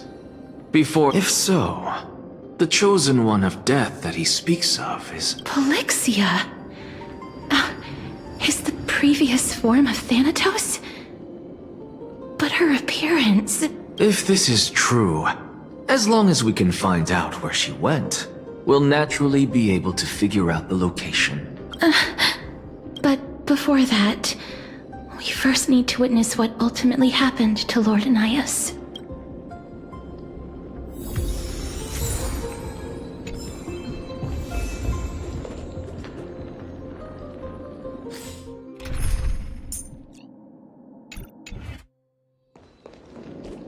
Nikador's courage is a testament that they have never once retreated from a battle. I've heard that these words are still engraved in Castrum Kremnos even today. It didn't occur to me that they were actually part of an alchemical formula. Nikador's courage is a testament that... Honor, courage, tenacity, sacrifice. And finally, the only thing that remains is reason. Cheer up, young lady. There is no need to shed tears over a glorious death. All farewells in this world are sorrowful, Lord Nias. No, young lady. As a warrior, I have witnessed too many bitter deaths. But now, all I feel is peace. I did not know until this moment that mortals could live their lives in such a... Although only a sliver of your soul remains, you remain so optimistic.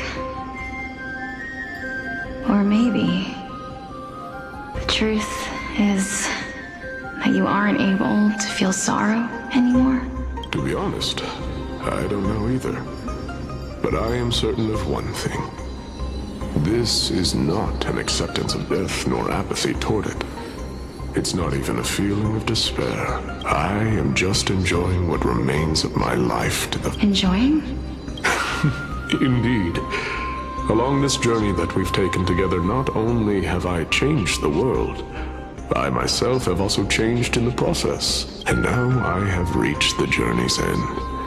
When I look back and see the grand epic that I've personally written, how could I not revel in that fact?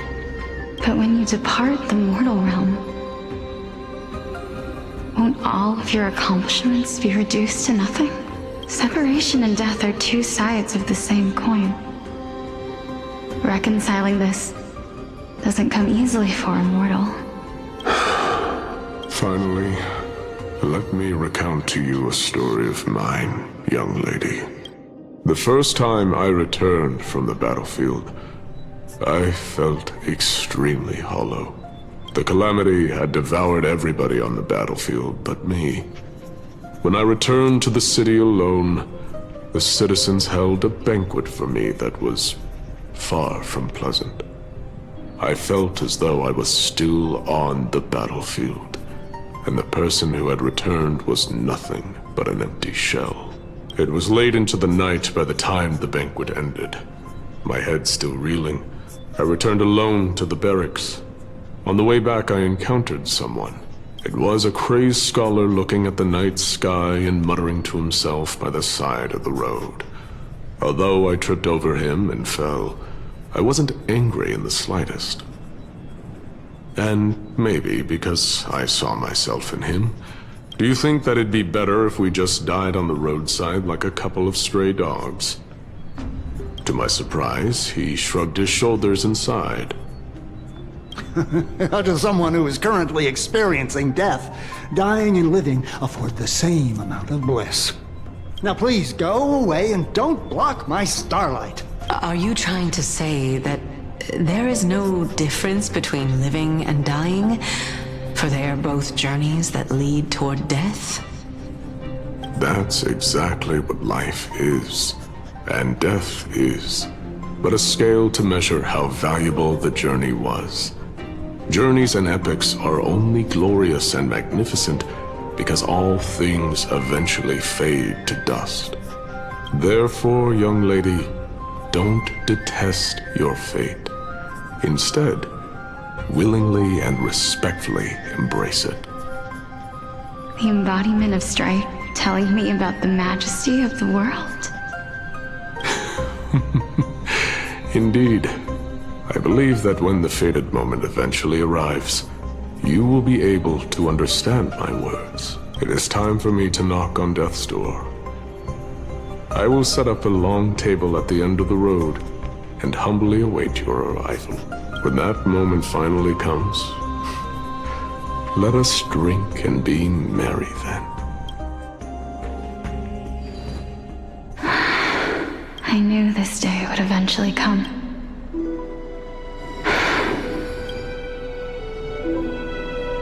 Are the both of you ready? Mm-hmm. Polixia, I'm here. What? This...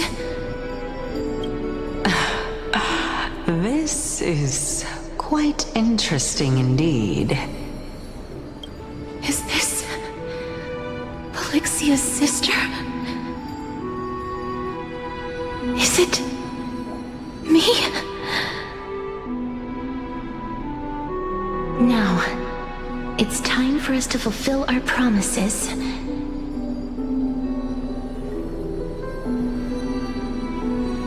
Are you afraid? What are you afraid of? That I won't be able to do it. You shall wither, and through that, the dead will sprout again from the remains, and be reborn with the dead flame. As foretold in the prophecy, and according to our vows, once it all ends, we must face our fated moment head-on. Even if it was prophesized, do we have no say in the matter? It's so unfair. Why are we the only ones who are forced into mutual destruction? Let me do it, sister. Let me be death's sacrifice. I was never long for this world anyway. But you're different. I was the one who wasted your life after all. You're wrong, Polixia. I don't think that my life was wasted. Just the opposite. When I finally arrived at this destination and looked back at the journey I took, I discovered that flowers had long since bloomed along the path I walked.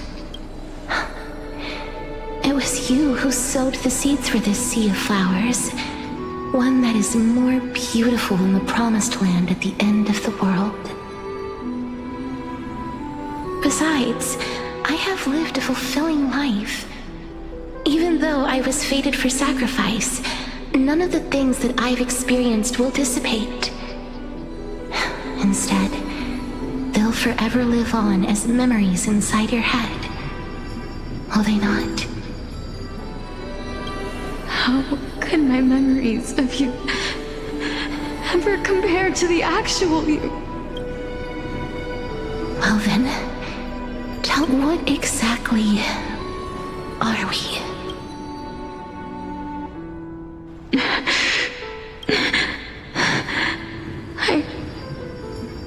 I don't know. I don't know either.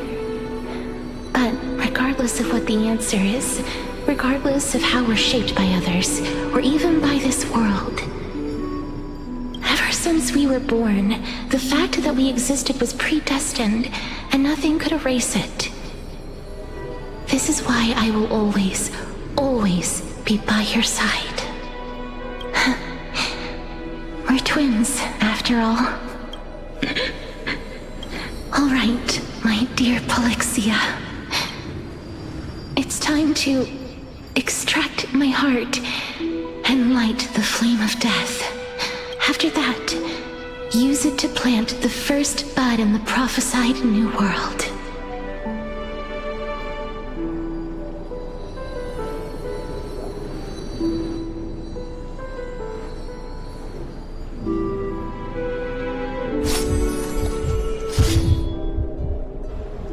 If I imparted my knowledge of the art of alchemy to you, would you use it to resurrect someone you loved?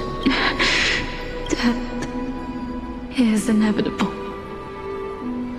In the days to come, I am certain that someone whom I cherish deeply, if such a mighty power really existed, I think I would use it without hesitation. Even now, my answer remains the same. This is why, sister, I promise you, in the prophesied new world, I shall plant the first bud on your behalf. Go now. Return to the ocean god's treasured pearl, our hometown. I shall open wide the entrance to the Netherrealm and grant you a second life. The living beings on this earth shall respond to my call and lead you to the sacred daylight. Remember, do not look back on the land of the dead, and do not stop moving. In the new world promised by the prophecy, march toward your new life. As for the price of our equivalent exchange. Everybody, we've come to the end. Unfortunately, I am not compatible with the Supreme Being, so I was unable to completely fuse their soul into my own body.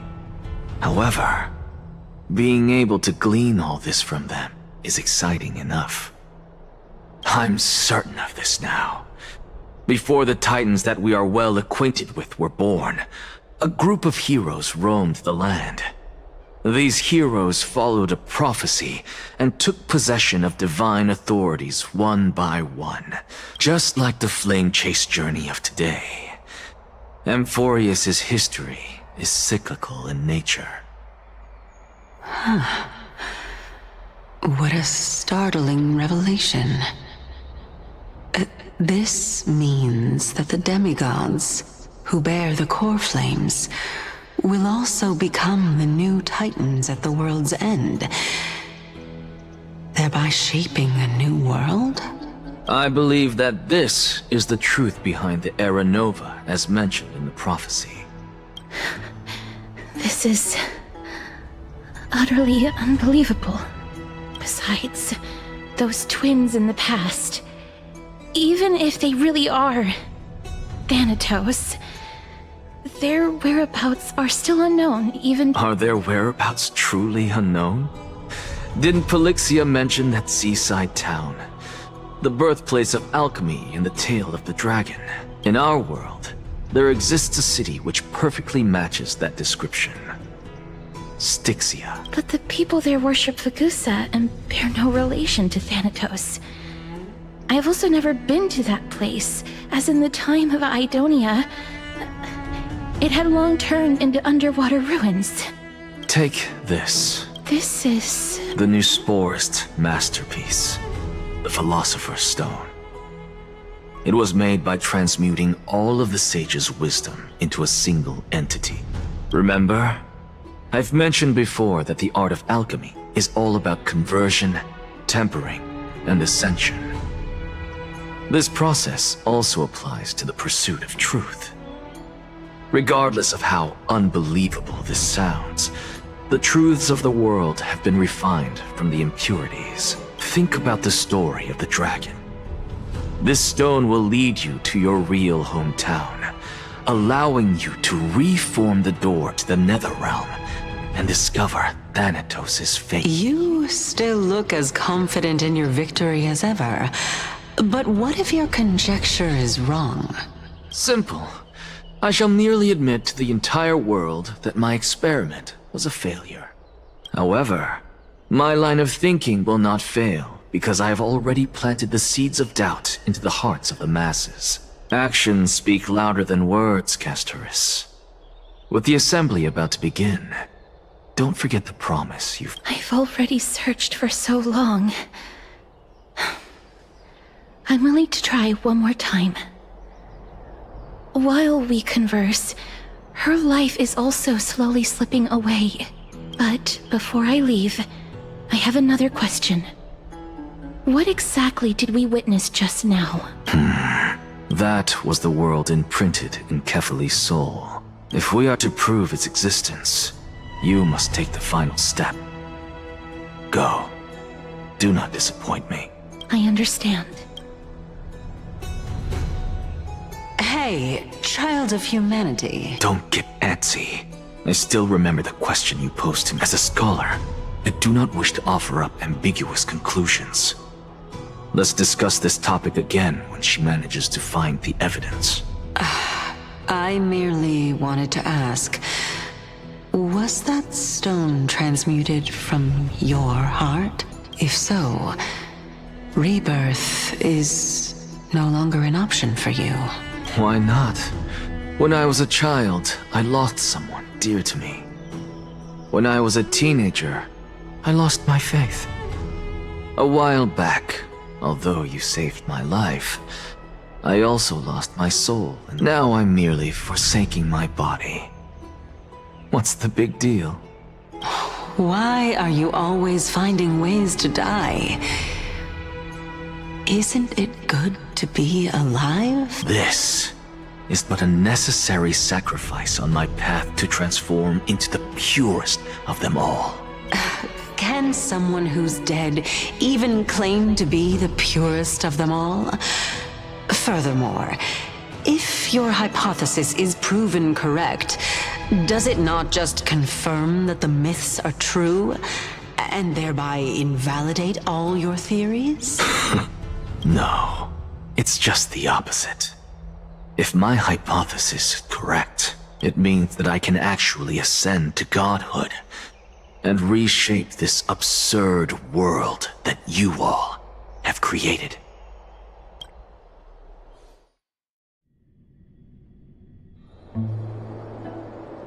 That's a lot to take in at once. Lady Aglaia, please. Go on.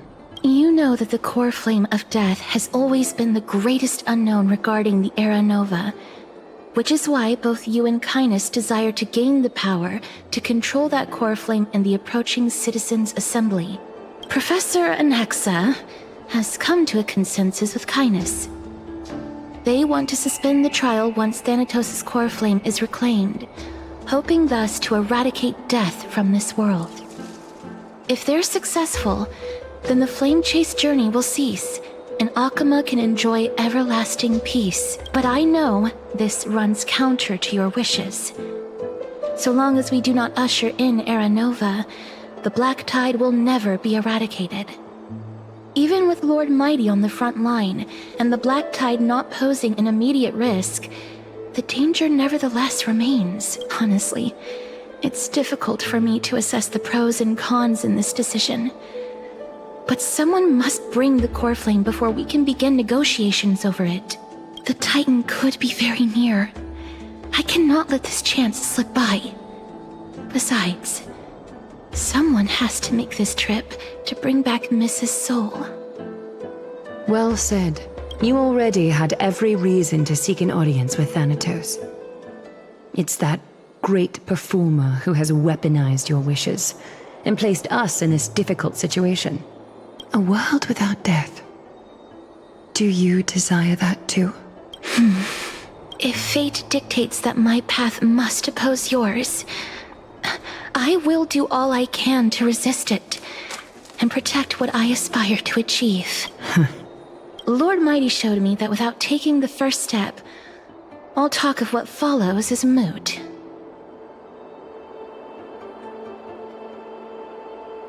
I am not going to punish her for that. I have always hoped to hear you speak your mind, Cass.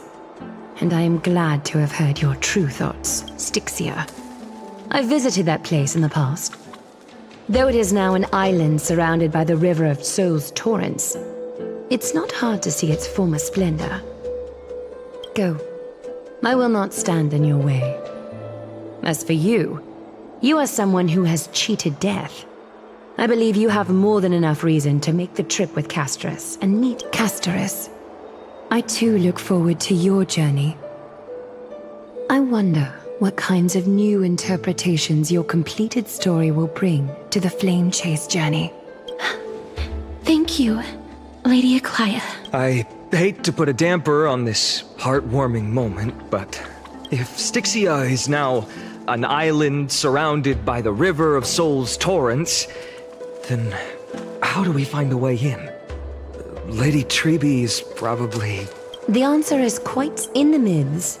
Zagreus once made the domain of the dead their treasure vault. That is to say, they could enter and leave the nether realm as they pleased. And if they could do that, then it follows that the demigod who inherited their divinity must... I'll see you at Marmorial Palace at Action Hour tomorrow. Cypher shall be your guide to finding that ancient city.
Hey, friend! Is the debate finally over?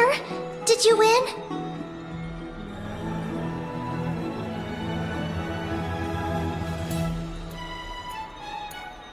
What a glorious defeat. You sure know how to look on the bright side. Well, moving on. I was hard at work even while you were at the debate. I borrowed a mountain of books from Cass to see if I could find a way to solve your problem. Let's see. I still have only 32 books to go. Really? Oh, that's fantastic news. I knew it. Hard work always pays off. I feel like a huge burden has finally been lifted off my shoulders. Why are my eyelids so heavy?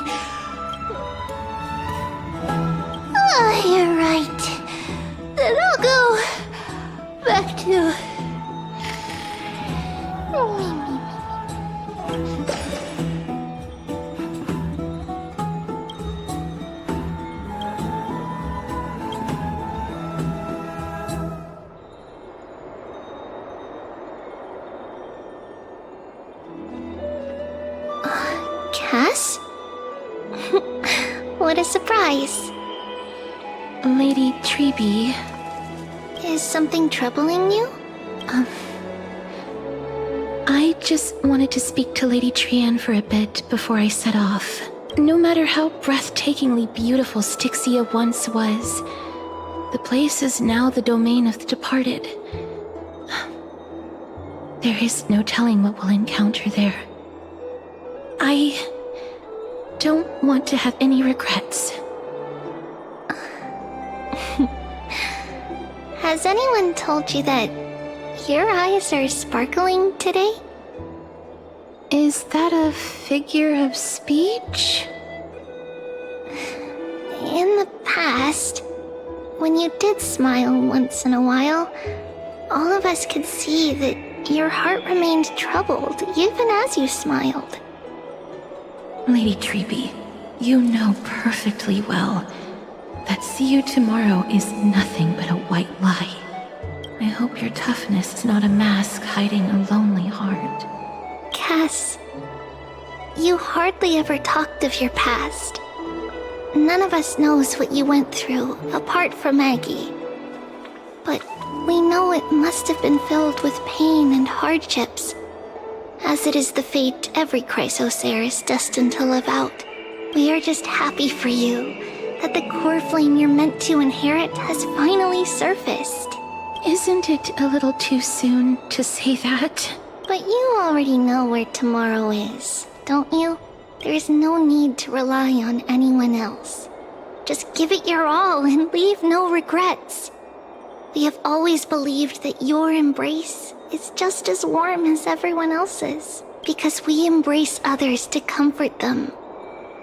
And Cass, you're the kindest Chrysosaur we know.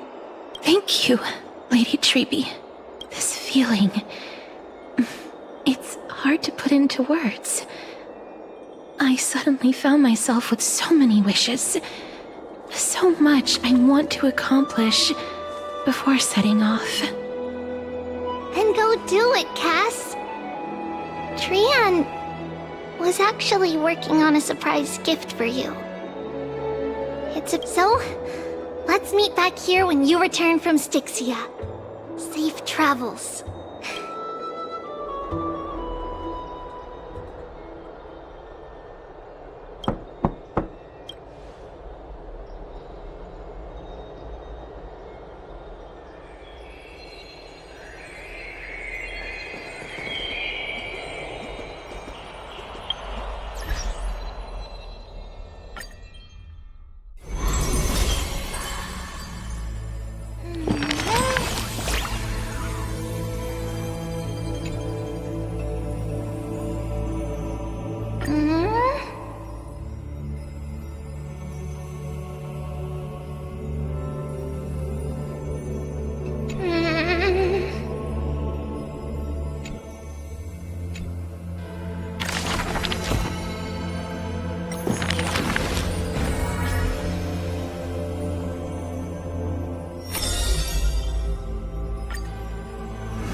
Lady Aglaya, the creation of love. If you wish to embrace...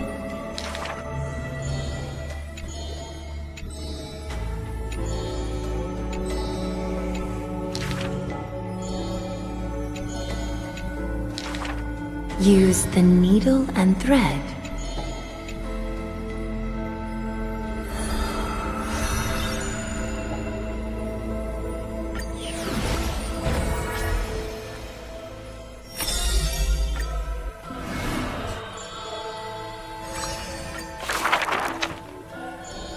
Poodles. We have heard of a Chrysosaur. There will always be warriors like me, who believe in and are willing to protect the tomorrow they prophesied. We remember a group of bards. Though we lack the might of swords and shields, we can take you to walk every part of this world.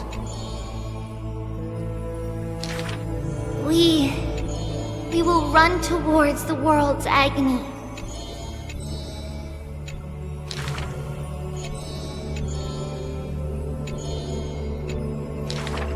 Chase?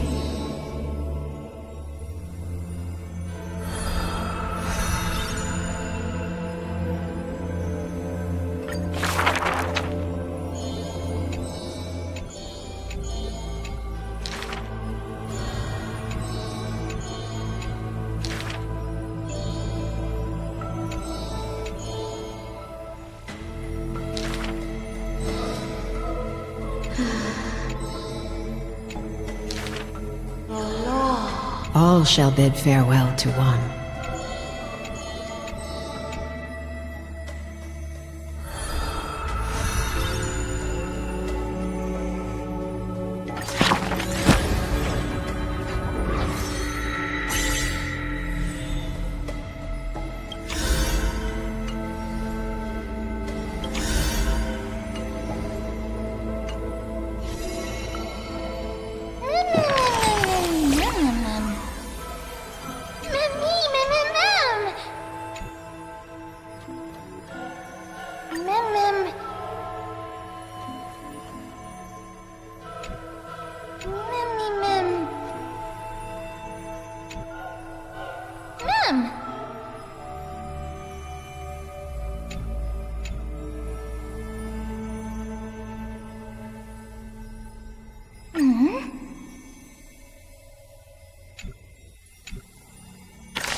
Is this courtyard a tad too small?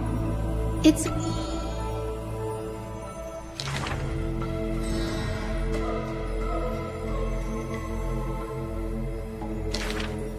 Welcome to the Twilight Courtyard. How can I help you? The end.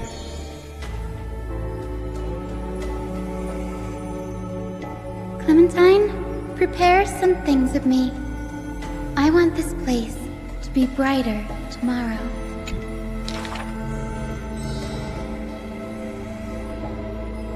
Long time no see, Hyacinth! Are you here in Akama for a visit, or do you need help from us? I want some shining things, even if they're considered junk.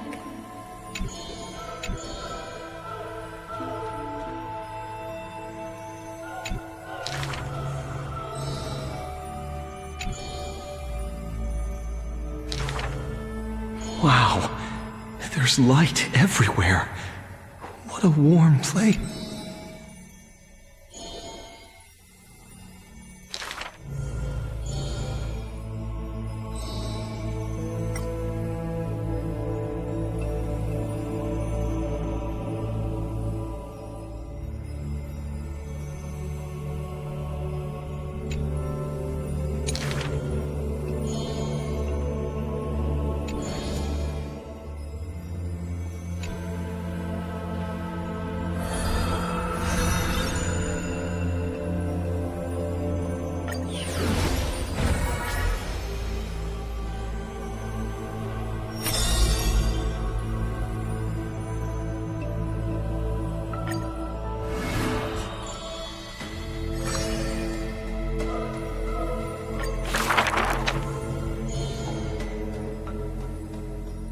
I saw the spell the professor carved on his body.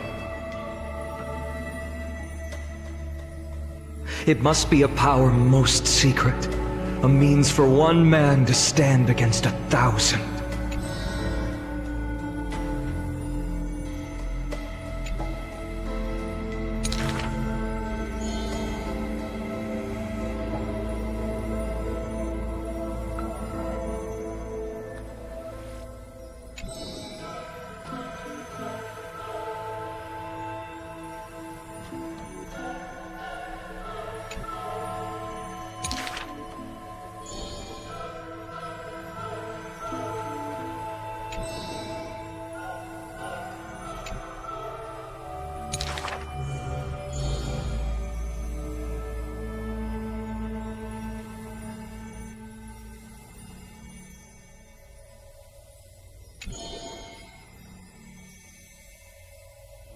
Creation is the Titan's work, and slavery is the Titan's manacle. When imitating divine evil, there's no need to invest reason,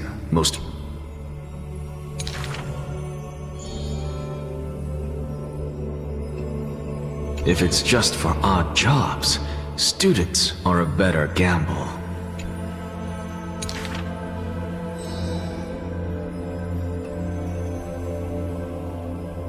For a wise one, 5 answers reveal creation's secrets, the truth hidden and bold. But a fool learns but not, and is left in the cold. Now, inquire.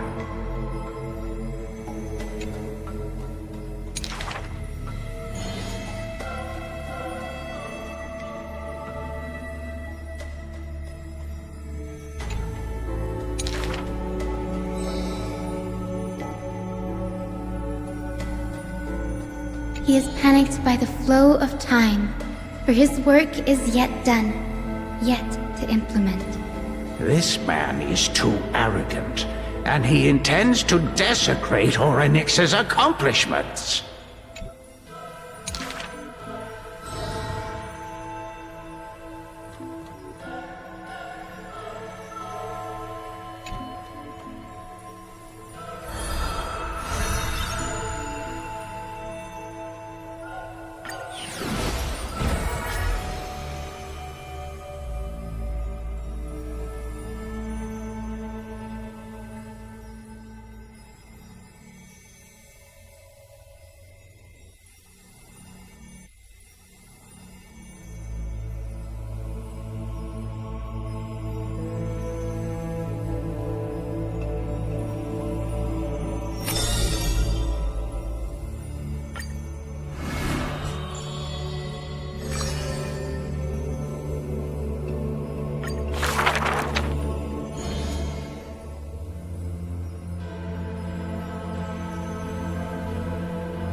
I have always lived in isolation. Out of courtesy, this is how I practice my words and actions.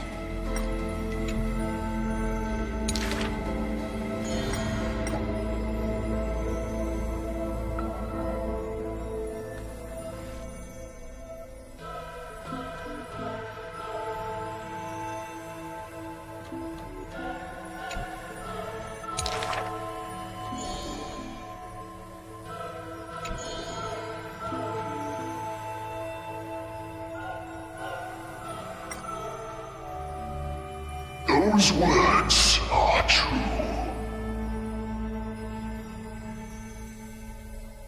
Though they won in fierce battle, the warriors were powerless to turn the tide.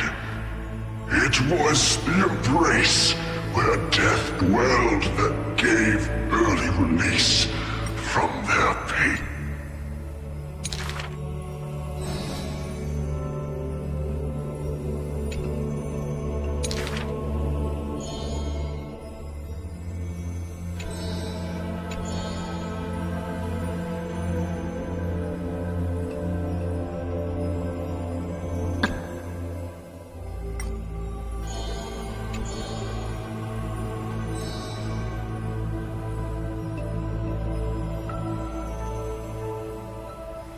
I must peer into all fates unknown.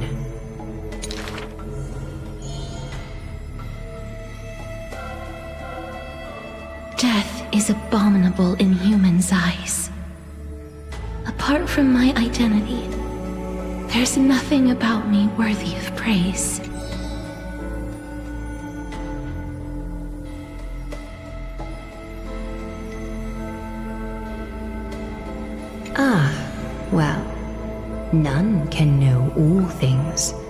nor be skilled in all crafts.